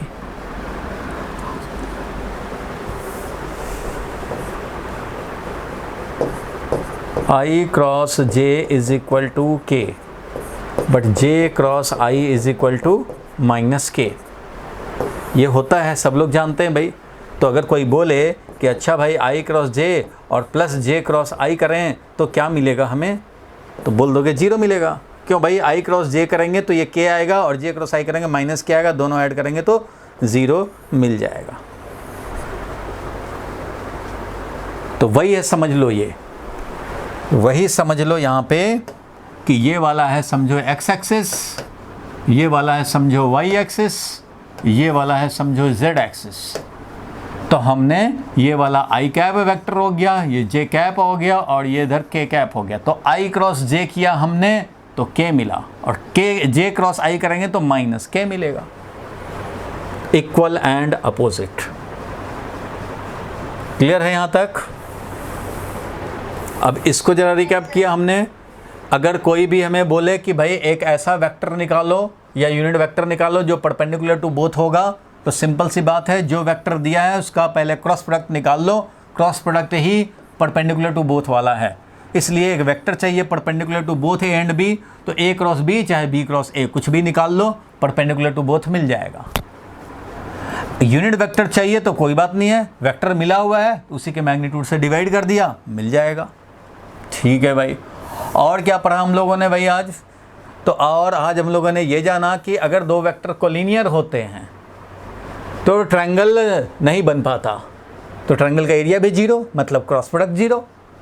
कोलिनियर होंगे तो एरिया ही, ट्रायंगल ही नहीं बन पाएगा, एरिया नहीं बन पाएगा, जीरो हो जाएगा। Means A cross B zero for collinear vectors. Geometrically क्या होता है भाई? तो ज्योमेट्रिकली क्रॉस प्रोडक्ट का जो वैल्यू होता है वो होता है area of parallelogram made by the two vector as adjacent side, as adjacent side. तो पैरेललोग्राम का एरिया ये बन गया, ये बन गया एरिया ऑफ पैरेललोग्राम। या फिर बोले double of area of triangle A cross B का वैल्यू। तो हमें ट्रायंगल का एरिया निकालना होगा तो ए क्रॉस बी का वैल्यू डिवाइडेड बाई 2 कर देंगे। पैरेललोग्राम का निकालना होगा डायरेक्ट ए क्रॉस बी का वैल्यू निकाल लेंगे। 2 वेक्टर दिए रहेंगे आई जे के में, काम कर देंगे। बोलो ये क्लियर है? ऐसा आएगा क्वेश्चन तो कर लेंगे। अच्छा भाई, और क्या देखा हम लोगों ने भाई? तो और देखा कि एरिया ऑफ ट्रायंगल पैरेललोग्राम, तो वो तो वही फार्मूला है भाई। और देखा था हम लोगों ने कि जब परपेंडिकुलर प्रूफ करना हो तो डॉट प्रोडक्ट 0 दिखाओ, जब पैरेलल प्रूफ करना हो तो क्रॉस प्रोडक्ट 0 दिखाओ। क्योंकि जब पैरेलल होता है तो क्रॉस प्रोडक्ट 0 होता है। और हम लोगों ने यूज नंबर 1 देखा कि एंगल निकालना हो बिटवीन ए एंड बी तो हम लोग सिंपली निकाल सकते हैं साइन थीटा। तो इस पे तो क्वेश्चन देखा था लास्ट क्लास में भी, साइन थीटा से निकालो, कॉस थीटा से निकालो, डॉट प्रोडक्ट से निकालो, क्रॉस प्रोडक्ट से निकालो।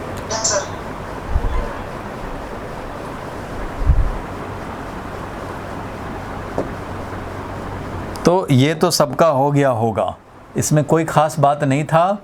बी वेक्टर है, अगर ये इस बी वेक्टर को दिखाना हो तो बी वेक्टर को हम लोग दिखाएं अगर रिजॉल्व करके तो आप इजीली दिखा सकते हो भाई। कैसे? इधर था ये 30 डिग्री एंगल, तो इसको लिखोगे बी का वैल्यू 8 है तो 8 cos 30 डिग्री माइनस आई कैप 8 sin 30 डिग्री जे कैप, यानी कि 8 cos 30 डिग्री माइनस आई कैप और प्लस 8 sin 30 डिग्री, और वो किधर भाई? जे कैप में, क्योंकि ये है 8 sin 30 डिग्री। ये दिखा देंगे तो ये हो जाएगा तुम्हारा बी वेक्टर। सिमिलरली अगर ये डी वेक्टर में दिखाना हो जो कि 7 वैल्यू का था और ये था 60 डिग्री, तो कोई भी एंगल से पकड़ के दिखा सकते हैं भाई, मैंने तो बताया ही था। तुम इससे भी चाहते तो दिखा सकते हो। अगर इससे दिखाते हो तो डी वेक्टर को लिखेंगे हम लोग cos 60 डिग्री से दिखाते हैं, तो 7 cos 60 डिग्री इधर लिखेंगे ऐसे और प्लस ये ऐसे लिखेंगे, यानी कि 7 cos 60 डिग्री किधर भाई? इस वेक्टर का कंपोनेंट इधर है, 7 cos 60 डिग्री किधर? माइनस जे कैप में। और ये वाला, तो ये वाला है 7 sin 60, तो इसको लिखेंगे प्लस 7 sin 60 डिग्री, वो किधर भाई? तो ये तो पॉजिटिव आई कैप में। तो बस ये D vector is equal to ये डाउनवर्ड वाला यानी माइनस जे कैप वाला, और ये राइटवर्ड वाला मीन्स प्लस आई कैप वाला। अगर 30 डिग्री से भी लिखना चाहोगे तो इसको लिख सकते हो भाई, ये वाला वेक्टर प्लस ये वाला वेक्टर। तो ये वाला वेक्टर जो लिखेंगे, ये वाला कंपोनेंट लिखेंगे, वो होगा ये 7 cos 30 डिग्री। ये है 7 cos 30 डिग्री, और 7 cos 30 डिग्री मतलब 7 इंटू हाफ। और इधर से भी अगर देखते हैं 60 डिग्री से, तो ये वाला वैल्यू कितना होता? 7 sin 60 डिग्री। ये वाला वैल्यू होता 7 sin 60 डिग्री, और 7 sin 60 डिग्री होता है √3/2 या 7 sin 60 डिग्री, sin 60 डिग्री √3/2, और ये cos 30 डिग्री है, ये भी √3/2। तो ये वैल्यू सेम ही रहेंगे, ठीक है? वैल्यू तो सेम ही आने। 60 डिग्री से लिखोगे तो 7 sin 60 डिग्री, 30 डिग्री से लिखेंगे 7 cos 30 डिग्री। तो बात एक ही हो गई, ये वाला वैल्यू और प्लस ये वाला वैल्यू लिखना चाहें तो ये वाला 7 cos 30 डिग्री मीन्स 7 √3/2 आई कैप, 7 √3/2 आई कैप, और ये वाला हो गया 7 sin 30 degree. 7 sin 30 degree means 7 sin 30 degree half होता है भाई, तो 7/2, और किधर भाई? तो माइनस ऑफ जे कैप। इस तरह से रिजॉल्व करते थे। ये सब तो पुरानी बात हो गई, ये सब में अब आप एक्सपर्ट हो चुके हैं भाई। बोलो, हटा दें इसको? Yes, sir. चलो आगे बढ़ते हैं हम लोग। अच्छा, ये वाला वेक्टर दिया था एक, ये सब भी पहले का होमवर्क था, ये भी क्लियर हो गया होगा तुम्हें। Yes, sir. देख रहे हो, ये वाला वेक्टर ए अगर लिखना चाहें तो इधर काउंट करेंगे 1 2 3 4 5 6 7, यानी कि 7 आई कैप और 1 2 3 जे कैप। ये हो गया हमारा वेक्टर ए, 7i + 3j। देखो वेक्टर ए लिखा हुआ है 7i + 3j, इससे तो मैच कर लिया होगा तुमने। और कोई भी वेक्टर, अगर इस वेक्टर की बात करें हम लोग तो इसका है 1 2 3 4 5 6 7, एक्स डायरेक्शन के अपोजिट में गए तो ये हो गया -7i कैप और ये हो गया -3j कैप, क्योंकि 3 और ये j कैप के अपोजिट में है 1 2 3, तो -3j cap, -7i cap -3j cap, ये हो गया तुम्हारा f वेक्टर। तो f वेक्टर का तुम देखो, f वेक्टर ये है -7i कैप -3j कैप। इस तरह से ये काम किए होगे, एनालिसिस कर लिए होगे भाई कि तुम्हारी सोच बनी कि नहीं बनी। अगर ये एक वेक्टर है, इसका मतलब है कि राइटवर्ड में तुम जा रहे हो 1 2 3 4 5 6 7 8 राइटवर्ड में जा रहे हो, इसलिए इसको लिखा 8i कैप, और अपवर्ड जा रहे हो ओनली 2, तो +2j कैप। तो c vector is 8i cap +2j cap. देखो c vector 8i cap +3j cap, 2j cap होना चाहिए, 3 गलत कर दिया। C vector is 8i cap +2, 2 ही तो है, यहाँ से शुरू किया 1 2, 2j कैप, यहाँ पे सी वेक्टर का यहाँ 2 करना पड़ेगा। ठीक है, तो ये तो समझते हो भाई, क्लियर है? हटा दें इसको। Yes sir. चलो देखते हैं आगे, क्योंकि ये सब भी कर लिए होगे, मैच कर लिया होगा तुमने। ये अगर मान लो हमारा ये 8 है, ये 4 है, तो 8 -i कैप और 4j कैप, 8 -i कैप और 4j कैप, ई वेक्टर हो गया। ये वैल्यू निकालना होगा, i का कोफिशिएंट का स्क्वायर, j के कोफिशिएंट का स्क्वायर, अंडर रूट लगाएंगे, वैल्यू पाएंगे। वैसे ही ये भी है, इधर है 12, तो 12i cap -3j cap, 12i cap -3j cap, value निकालेंगे 12 का स्क्वायर, 3 का स्क्वायर या -3 का स्क्वायर, अंडर रूट मतलब पावर हाफ, वैल्यू निकल जाएगा। चलो भाई, ये सब में तो आप एक्सपर्ट हो चुके हैं, इसमें तो कोई परेशानी वाली बात है ही नहीं। अब इसमें भी कोई बात नहीं है, वेक्टर लिखना चाहेंगे लिख सकते हैं भाई। ये b है, 10 वैल्यू का है, 5 डिग्री है, तो 10 cos 5 डिग्री -i कैप में, 10 cos 5 डिग्री -i कैप में, देखो 10 cos 5 डिग्री -i कैप में, और 10 sin 5 डिग्री j कैप में, 10 sin 5 डिग्री j कैप में, 10 sin 5 डिग्री j कैप में, पॉजिटिव, क्योंकि इसका कंपोनेंट इधर होगा और इधर होगा। बस, तो ये सब तो खैर आप समझते हैं, ये सब पुरानी बात हो गई, ये सब में अब आप एक्सपर्ट हो चुके हैं। अब एंगल नहीं पता है 47 डिग्री क्या होता है, तो ऐसे ही छोड़ देंगे भाई। अब टेबल देगा तब मैं वैल्यू निकाल पाऊंगा, तो टेबल दिया नहीं जाता है। ये सब कर लिए थे, इन सब में किसी को डाउट नहीं था ना? हाँ सर। इसमें तो लिखा हुआ पर्सन 10 नॉर्थ में गया भाई, 10 नॉर्थ में गया और उसके बाद ईस्ट में चला गया, 20 ईस्ट में चला गया। नॉर्थ अपवर्ड दिखाते हैं तो ईस्ट इधर दिखाते हैं। What will be the displacement from the initial point, ये है हमारा डिस्प्लेसमेंट वेक्टर। तो ये डिस्प्लेसमेंट वेक्टर क्या हो जाएगा, तो √10 का स्क्वायर और +20 का स्क्वायर, दैट इज √500, जो वैल्यू होगा वो कर देंगे काम।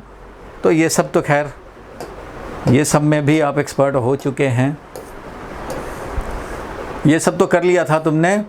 आज जो कराना है क्रॉस प्रोडक्ट पे, ये सब पहले का होमवर्क है भाई, ये सब पहले का होमवर्क है। मैं आगे बढ़ाता हूँ, चलो इसको भी देखते हैं। If a vector, 4 number question देखो। इफ़ ए वेक्टर इज, हम लोग बस मेथड फटाफट देखते चले जाएं, क्वेश्चन ही देखने हैं।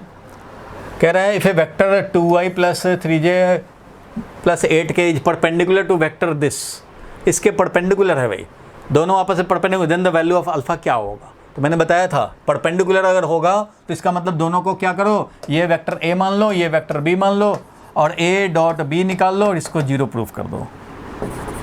a.b को 0 रख दो और उसके लिए लैम्डा का वैल्यू। तो चलो भाई a.b निकालें, तो a.b क्या हो जाएगा, तो i वाले को i वाले के साथ करेंगे, क्योंकि डॉट प्रोडक्ट में याद होगा i तो 1 हो जाता है, लेकिन i.j अगर करें तो वो 0 हो जाएगा, क्योंकि डॉट जैसे ही आया मतलब माइंड में समझ लेना cos थीटा। अरे भैया तो cos थीटा तो 0 हो जाता है 90 डिग्री होने पे, इसलिए जैसे ही डिफरेंट वाले आएंगे 0 हो जाएगा, सेम वाले आएंगे 1 रहेगा। तो यहाँ पे डॉट प्रोडक्ट जब a.b निकालेंगे तो सबको मालूम था भाई कि i को i के साथ, मतलब 4 × 2 8 हो गया भाई, i.i 1 हो गया। i को j के साथ करेंगे 0, इसको k के साथ करेंगे 0। चलो भाई, तो अब j वाले को i के साथ 0 हो जाएगा और j वाले को j के साथ करेंगे तो यहाँ पे आ जाएगा 3 × -4 -12, और j.j 1 हो जाएगा। फिर जे को के के साथ नहीं करेंगे, बेकार है, और के को के के साथ करेंगे, आई जे के साथ नहीं करेंगे, आई जे के साथ नहीं करेंगे, के को के साथ करेंगे तो 8 अल्फ़ा आएगा। तो plus 8 alpha is equal to 0, इसलिए ये हो गया कितना भाई, तो -4 + 8 alpha is 0। So 8 alpha is 4, यानी अल्फ़ा का वैल्यू हो गया हाफ। तो अल्फ़ा का वैल्यू हाफ पे टिक लगा देंगे। इस तरह से हम लोग काम कर सकते हैं। क्लियर है भाई यहाँ तक? बोलो, सबको क्लियर है?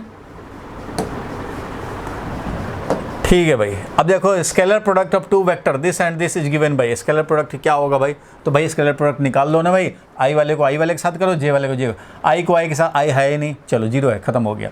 जे को जे के साथ देखो 2 है और इधर -1 है, 2 × -1 -2 हो गया, और जे डॉट जे 1 हो गया, और के वाले में -1 है और ये के है, तो ये -1 हो जाएगा। मतलब जे वाले का हो गया जे वाले का हो गया 2 × -1 -2, जे, और जे वाले का आई वाले के साथ होगा ही नहीं क्योंकि आई वाला एब्सेंट है।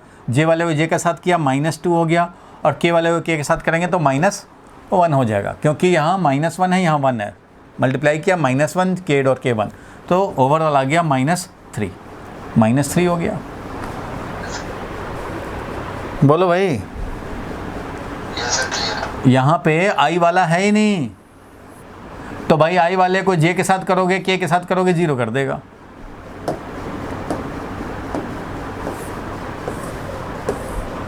उसी तरह से the value of lambda for which the two vectors are perpendicular to each other निकाल लेंगे, परपेंडिकुलर टू ईच अदर। तो भाई डॉट प्रोडक्ट 0 करो और लैम्डा का वैल्यू जैसे अभी निकाले थे निकल जाएगा।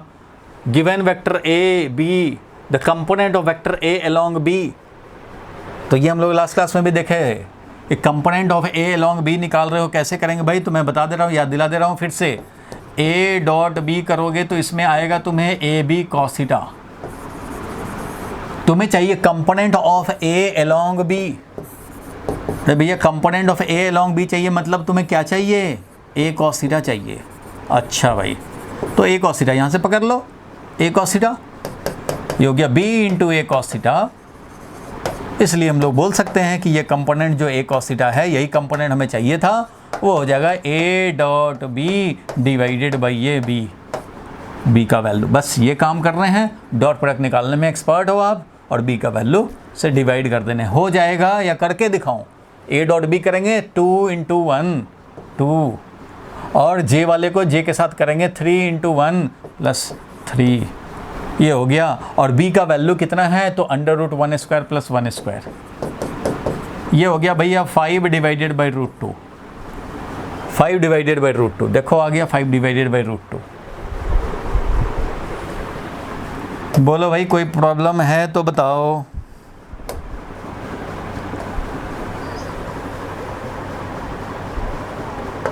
बताओ भाई, ठीक है यहाँ तक? आगे बढ़ें? चलो देखते चलो भाई, जल्दी जल्दी देखें हम लोग। Vector this and this are equal vector, then the angle of a. दो वेक्टर को इक्वल तब ही बोलते हैं भैया, इक्वल तब बोलते हैं जब इसका आई जे के कोफिशिएंट बिल्कुल सेम रहें, तभी इक्वल वेक्टर होंगे। मैग्नीट्यूड भी सेम, डायरेक्शन भी सेम, तो वो तभी होगा जब एक हमारा 3i + 4j है तो दूसरा भी 3i + 4j हो, तीसरा भी 3i + 4j हो, तब सारे इक्वल होंगे। एक अगर 4i कैप है तो दूसरा भी 4i कैप, तीसरा भी 4i कैप, ऐसे हो। तो इसलिए ये वेक्टर इक्वल तभी होंगे जब सारे के कोफिशिएंट, i का कोफिशिएंट 1 है तो यहाँ भी i 1 रहे, j का -3 है यहाँ भी j -3 हो, यहाँ k का 5 है तो यहाँ भी k का 5 रहे, मतलब -a जो दिख रहा है वो 5 रहे।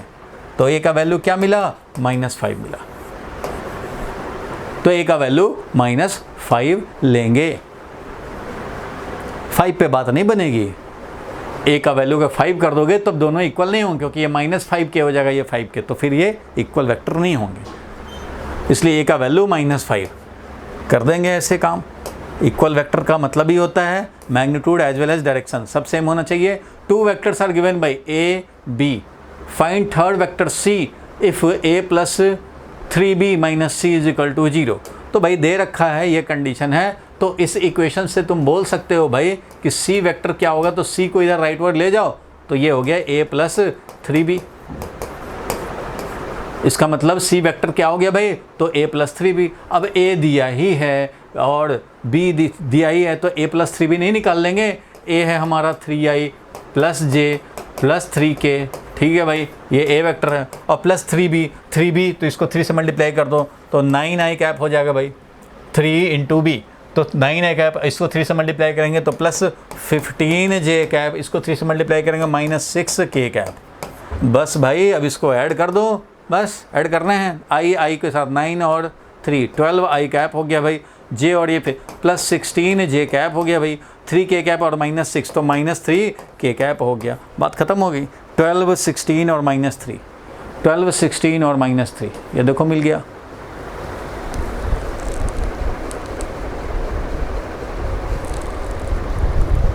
कुछ तो बोलो।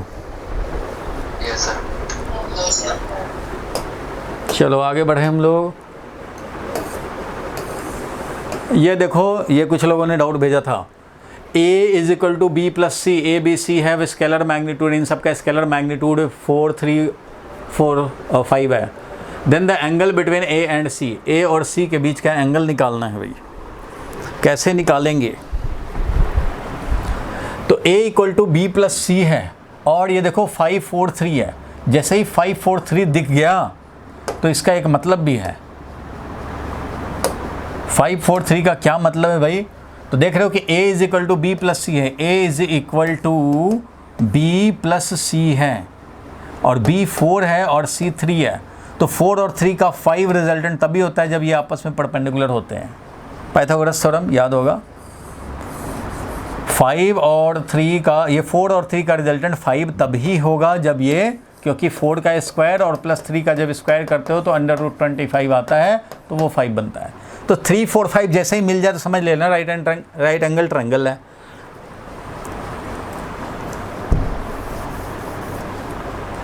ठीक है भाई, तो a इज इक्वल टू, देखो भाई ऐसे भी तुम समझ सकते हो, a is equal to B plus c है और यहाँ पे b का वैल्यू दिया है 4 और c का वैल्यू दिया है 3 और a का वैल्यू दिया है 5। तो तुम चाहो तो इस इक्वेशन से तुम एंगल निकाल सकते हो b और c में, यहाँ से भी एंगल निकाल सकते हो b और c में। अगर तुम्हें ये लगता है कि 90 डिग्री, आपने तो ऐसे ही बोल दिया 90 डिग्री, तो भाई तो ऑब्जर्वेशन से बोल दिया कि 3 और 4 का होता ही है 5 जब राइट एंगल पे होते हैं। तो फिर भी तुम्हें अगर हजम ना हो, निकालना चाहते हो, तो तुम यहाँ देखो 4 दिया है, ये 3 दिया है वैल्यू में और ये a 5 वैल्यू का दिया है, तो a तो रिजल्टेंट है, a तो हमारा भाई b प्लस सी वेक्टर है, यानी कि b और c का रिजल्टेंट है। तो a का वैल्यू हम लोग बोल सकते हैं कि अंडर रूट b का वैल्यू का स्क्वायर प्लस c के वैल्यू का square plus twice bc into cos theta. Theta is the angle between b and c, angle between b and c theta है हमारा। तो यहाँ पे ये 5 वैल्यू जब दे रहा है क्वेश्चन में और ये दे रहा है 5 4 और 3, तो 2 into 4 into 3 into cos theta ऐसा लिखोगे और स्क्वायर करोगे तो ये 25 हो जाएंगे, इज इक्वल टू इधर भी 25 और ये हो गया 24 कॉस थीटा। और यहाँ से तुम्हें मिल गया 24 cos theta is equal to 0, 25 minus 25 0, it means cos theta is equal to 0, theta का वैल्यू आ गया 90 डिग्री। इट मीन्स b और c में एंगल है 90 degree. b vector is perpendicular to c vector, इससे पता लगा कि b and c vector perpendicular है। तो भाई ये वाला b वेक्टर था तुम्हारा 4 वैल्यू वाला और ये c वेक्टर था, तो दोनों आपस में परपेंडिकुलर, ये पता लग गया। ऑब्जर्वेशन मेथड से तुम डायरेक्ट बोल सकते थे, नहीं तो कैलकुलेशन करके तुम देखा तो ये आया। अब तुम्हें पूछ क्या रहा है ये जरा देखें। कुछ लोग यही सोच करके 90 डिग्री कर देते, कुछ लोग यही सोच करके 90 डिग्री कर दिए π/2 एक्सक्यूज मी, लेकिन यहाँ एंगल पूछ रहा है angle between a and c। तो a vector and c vector के बीच का एंगल पूछ रहा है, तो दोनों का हेड हेड तो मैचिंग किया हुआ है भाई। तो जब हेड हेड मैचिंग किया हुआ है तब तो बहुत आसान हो गया, फिर तो यही एंगल निकालने, smaller angle between the to. दोनों का हेड हेड मैचिंग है, लार्जर वाला तो लेंगे नहीं, स्मॉलर वाला। तो बताओ भाई इस कंडीशन में अगर हमारा कॉस में है तो कॉस वाला थीटा अगर ले लेते हैं तो कॉस थीटा में लें तो कॉस थीटा का वैल्यू बेस 3 अपॉन हाइपोटेन्यूज है वो 5 है, तो theta is equal to cos inverse 3/5 हो जाएगा। कॉस थीटा लिया। अगर साइन थीटा लिखना चाहोगे तो साइन थीटा का वैल्यू अगर निकालना चाहोगे तो 4/5 हो जाएगा। इट मीन्स थीटा हमारा एक ऑप्शन ये भी हो सकता था साइन इनवर्स 4/5। अगर साइन इनवर्स में दिया हो तो साइन इनवर्स 4/5 होना चाहिए, तो ये तो नहीं दिया है, ये नहीं होगा। बोलो ठीक है। हमें एंगल निकालना था ए और सी में, हमें बी और सी में एंगल नहीं निकालना था, हमें ए और सी में निकालना था, इसलिए ए और सी में निकालेंगे। ठीक है, आगे बढ़ूँ? Yes sir. चलो भाई आगे बढ़ते हैं हम लोग। ये तो सिंपली देख लिया होगा भाई, मैच कर करके देख लिया होगा। डी प्लस ई ही एफ आ रहा है क्योंकि ये वाला है डी ऐसे डी वेक्टर, और ई वेक्टर अगर करें ऐसे तो ये ऐसे मिल रहा है जो कि एफ वेक्टर है। तो डी प्लस ई ही एफ है, बाकी सब मैचिंग नहीं हो रहा।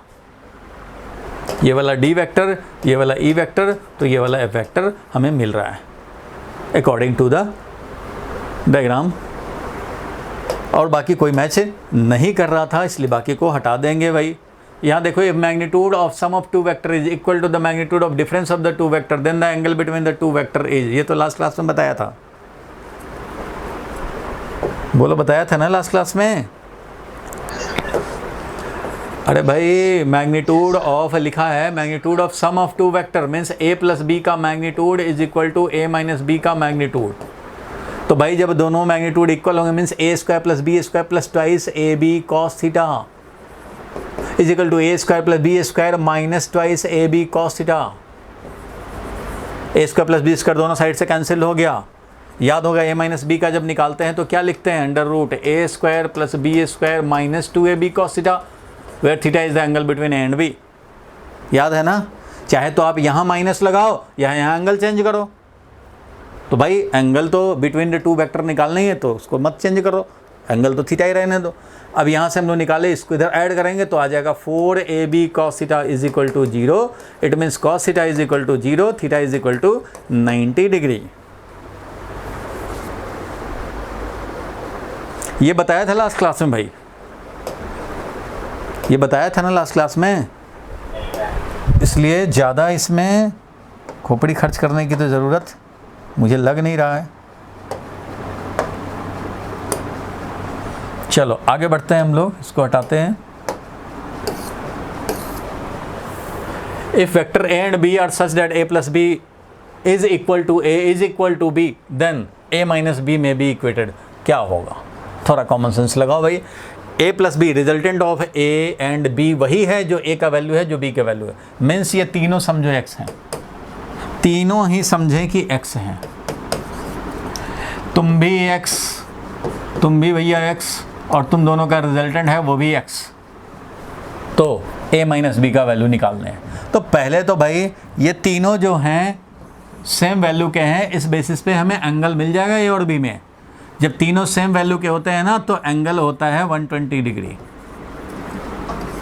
ए वेक्टर बी वेक्टर, तो ये 120 पे होते हैं तभी ये सेम वैल्यू का होगा रिजल्टेंट।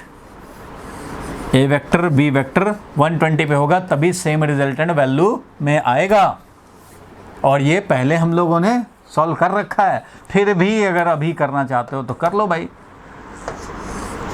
रिजल्टेंट भी यही, ए भी वही और बी भी वही। तो भाई ये काम तुम कर सकते हो। स्क्वायर करेंगे तो इधर एक्स स्क्वायर हो जाएगा is equal to twice X square plus twice X square cos theta.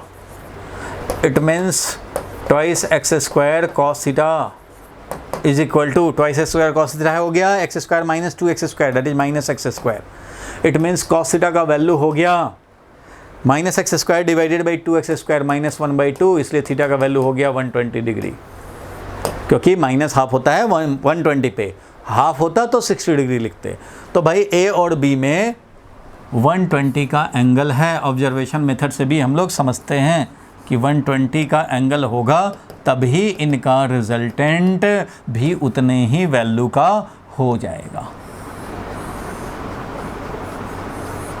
ये भी 60 और ये भी 60, it means total angle 120 between A and B. तो ठीक है भाई, ए और बी का वैल्यू सेम, वही रिजल्टेंट, तो ए माइनस बी निकाल लो भाई। ए माइनस बी, तो ए ये है और बी ये है तो माइनस बी ये है भैया, माइनस बी ये हो गया।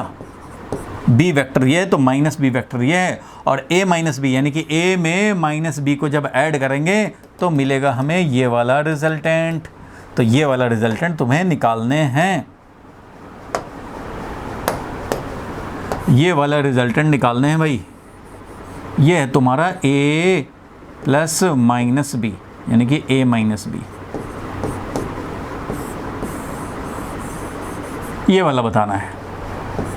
ये वैल्यू ये x था, ये भी x है, और ये दोनों के बीच में एंगल है 60 डिग्री, इसलिए अब ये रिजल्टेंट तुम निकाल सकते हो। That is a minus B का जो वैल्यू निकालना था वो हो गया। इन दोनों में एंगल कितना है भाई? 60 डिग्री, टोटल एंगल है 60 डिग्री a और माइनस बी में। तो भाई निकाल लेंगे x square plus 2x into x into cos 60 degree, क्योंकि इन दोनों में 60 डिग्री का एंगल है भाई। तो ऐसा लिख लेंगे, तो एक्स स्क्वायर यानी 2x square plus 2x square और कॉस 60 डिग्री का मतलब है एक और हाफ कैंसिल हो जाएगा, यानी 3x स्क्वायर हो जाएगा, यानी कि √3x।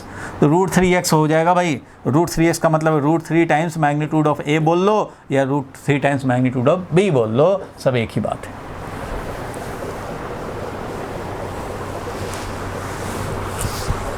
बोलो भाई, यही है a माइनस बी वेक्टर, यही निकालना था।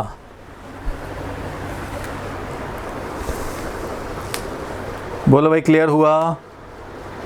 Yes, sir. किसी को डाउट है तो पूछ ले।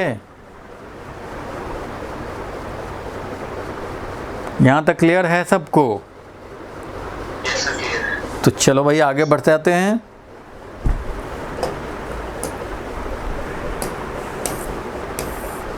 देखो, the component of sum of two vector, the components of sum of two vector this and this. तो भाई सम तो निकाल लेंगे, एक्स एंड वाई एक्सिस के अलोंग कितना होगा। अरे तो ये तो बड़ा सिंपल है भाई, दोनों को सम कर दो।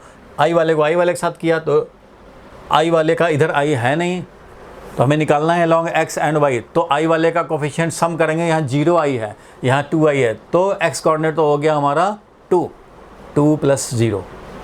अरे भाई दोनों सम करोगे तो ये 0 आई है और ये 2 आई है, तो सम करके मिला हमें 2 आई, और 3j है, यहाँ 2j है, तो प्लस 5j मिला। ठीक है भाई, और यहाँ k नहीं है, 0k है, यहाँ 3k है, तो प्लस 3k मिला। यही मिल गया हमें सम a और b का। अब सम का पूछ रहा है x component and y direction में कंपोनेंट क्या है, तो 2 और 5 है भैया, 2 और 5 वाला है, तो 2 और 5 है। चलो ठीक है भाई। 2 vectors a and b have component ax ay az and bx by bz if a plus b is 0। अगर a प्लस बी 0 है, अरे भैया a प्लस बी 0 है, इसका मतलब a is equal to minus B, और a वाला है तुम्हारा ax i कैप प्लस है ay j कैप प्लस है az k कैप, और ये वाला है minus bx i cap minus by j cap और माइनस bz k कैप हो जाएगा। ये जब है ऐसे इक्वल, तो i का कोफिशिएंट ax है यहाँ, तो ये होगा माइनस ऑफ bx। i का कोफिशिएंट इक्वेट किया भाई, ये जब इक्वल टू ये है तो इधर i का कोफिशिएंट इधर i का कोफिशिएंट सेम होगा। इधर j का कोफिशिएंट az ay है, इधर j का कोफिशिएंट माइनस by है। k का कोफिशिएंट इधर az है, तो इधर हमारा माइनस ऑफ bz है।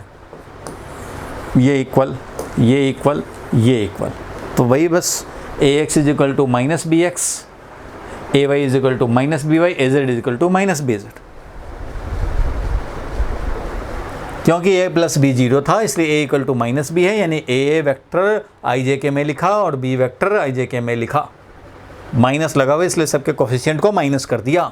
अब इक्वेट करोगे भाई, दोनों जब इक्वल वेक्टर हैं, ये वाला इक्वल है, तो i का कोफिशिएंट सेम, j का कोफिशिएंट सेम और k का कोफिशिएंट सेम, ऐसे हो जाएगा। बोलो भाई, ठीक है यहाँ तक? Yes, sir. चलो भाई आगे बढ़ते हैं हम लोग। ये समझ जाओगे वैसे ही, a प्लस बी सी है और a प्लस बी सी है, यानी वेक्टर सम करते हैं वो दोनों के सम करने से। तो भाई जब 0 डिग्री होगा तभी ऐसा होगा।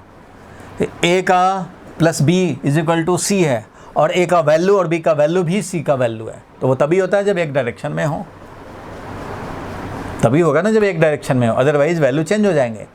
a अगर 3 है, b अगर 2 है, तो c 5 तभी होगा ना जब एक डायरेक्शन में हो, यानी 0 डिग्री में हो। चलो भाई आगे बढ़ें हम लोग। ये सब आप कर चुके हैं। आज वाला देखना है, आज वाला। ये मैंने भेजा था, कुछ आपको समझ में नहीं अगर आया होगा इस होमवर्क में तो वो आज ज़रूर समझ में आ जाएगा, अब ज़रूर समझ में आ जाएगा।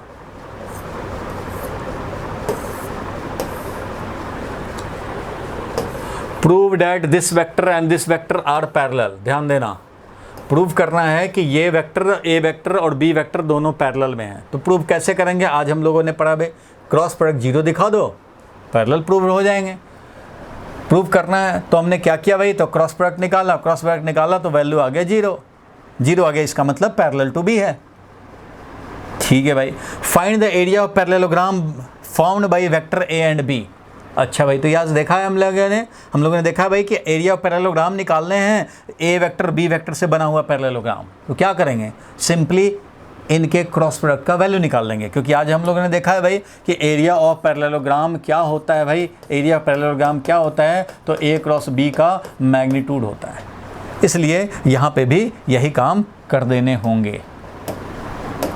देखो, ए वेक्टर बी वेक्टर से बना हुआ पैरेललोग्राम का एरिया निकालने के लिए इसने ए क्रॉस बी निकाला और ए क्रॉस बी जो आया 27 के, इसी का वैल्यू यानी 27 हो गया।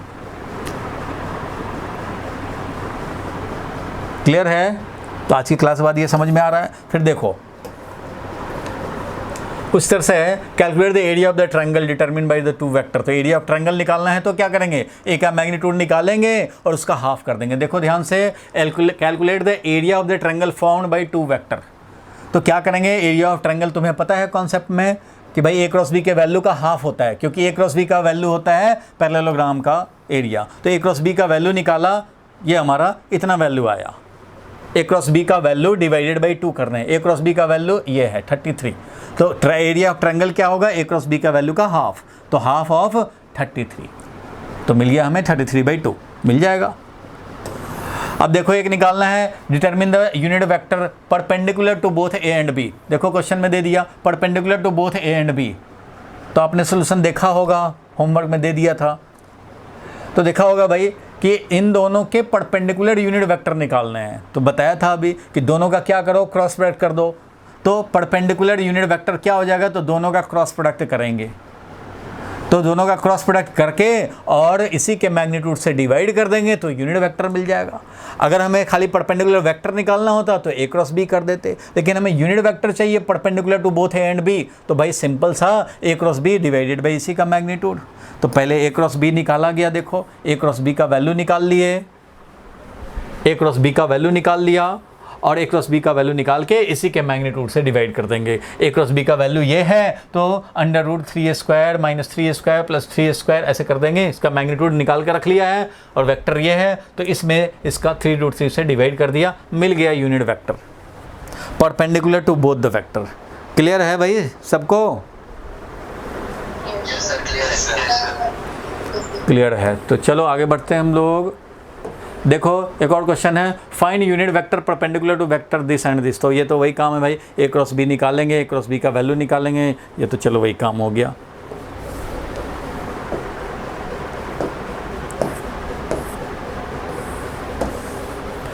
देखो ए वेक्टर बी वेक्टर दोनों दिया हुआ है, दो वेक्टर दिया हुआ है। Find a vector having same magnitude as b and parallel to a. अरे भैया ऐसा क्वेश्चन तो मैं कराया हूँ। हमें चाहिए एक ऐसा वेक्टर जिसका same magnitude as that of B है, मतलब ऐसा एक वेक्टर चाहिए जिसका मैग्नीट्यूड, तो तुम्हें पता ही है कोई भी वेक्टर को रिप्रेजेंट करने के लिए तो यही काम करते हैं भाई। तो हमें सी का वैल्यू कितना चाहिए, तो सी का वैल्यू चाहिए as the magnitude of B, मतलब बी वाला जो मैग्नीट्यूड है वही चाहिए।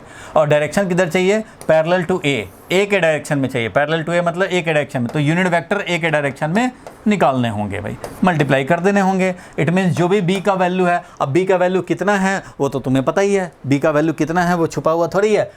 √7² बी का वैल्यू अगर निकालना होगा तो √7² + 24 का स्क्वायर करोगे भाई। तो यहाँ पे बी का वैल्यू जो हो वो डाल दो और इधर हम लोग यूनिट वेक्टर अलोंग ए निकालेंगे, इसलिए ए के वेक्टर में और ए के मैग्नीट्यूड से डिवाइड कर देंगे। तो ए का मैग्नीट्यूड तो 5 है भैया,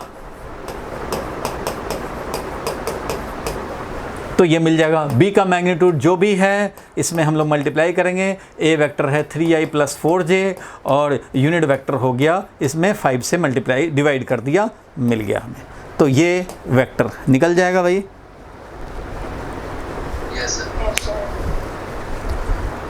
तो अब इसके आगे आज का तो टाइम हो रहा है, आपको मैं होमवर्क का कुछ क्वेश्चन दे देता हूँ, आप आराम से होमवर्क करते रहना। अब सारे आपको समझ में आएंगे। देखो एक वेक्टर ये है, बी वेक्टर ये है, find a vector having same magnitude. अच्छा ये तो वही है, उसी का आंसर हो गया, ये उसी का आंसर हो गया। लैम्डा निकालें इन द यूनिट वेक्टर।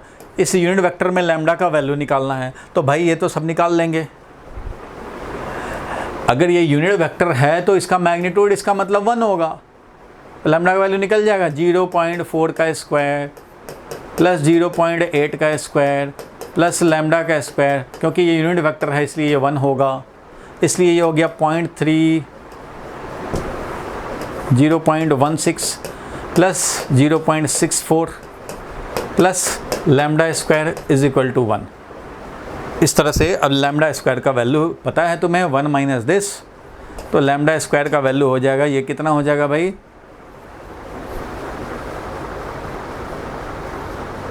जो भी आ जाएगा वैल्यू निकाल लेंगे। लैम्डा स्क्वायर का वैल्यू 1 में से इसको सब्ट्रैक्ट कर दोगे, ये हो गया 80, तो 0.2 हो गया, 0.20 मिला। लैम्डा का वैल्यू हो जाएगा अंडर रूट 0.2 मीन्स 2/10, रूट 2/10, ये मिल जाएगा तुम्हें वैल्यू लैम्डा का।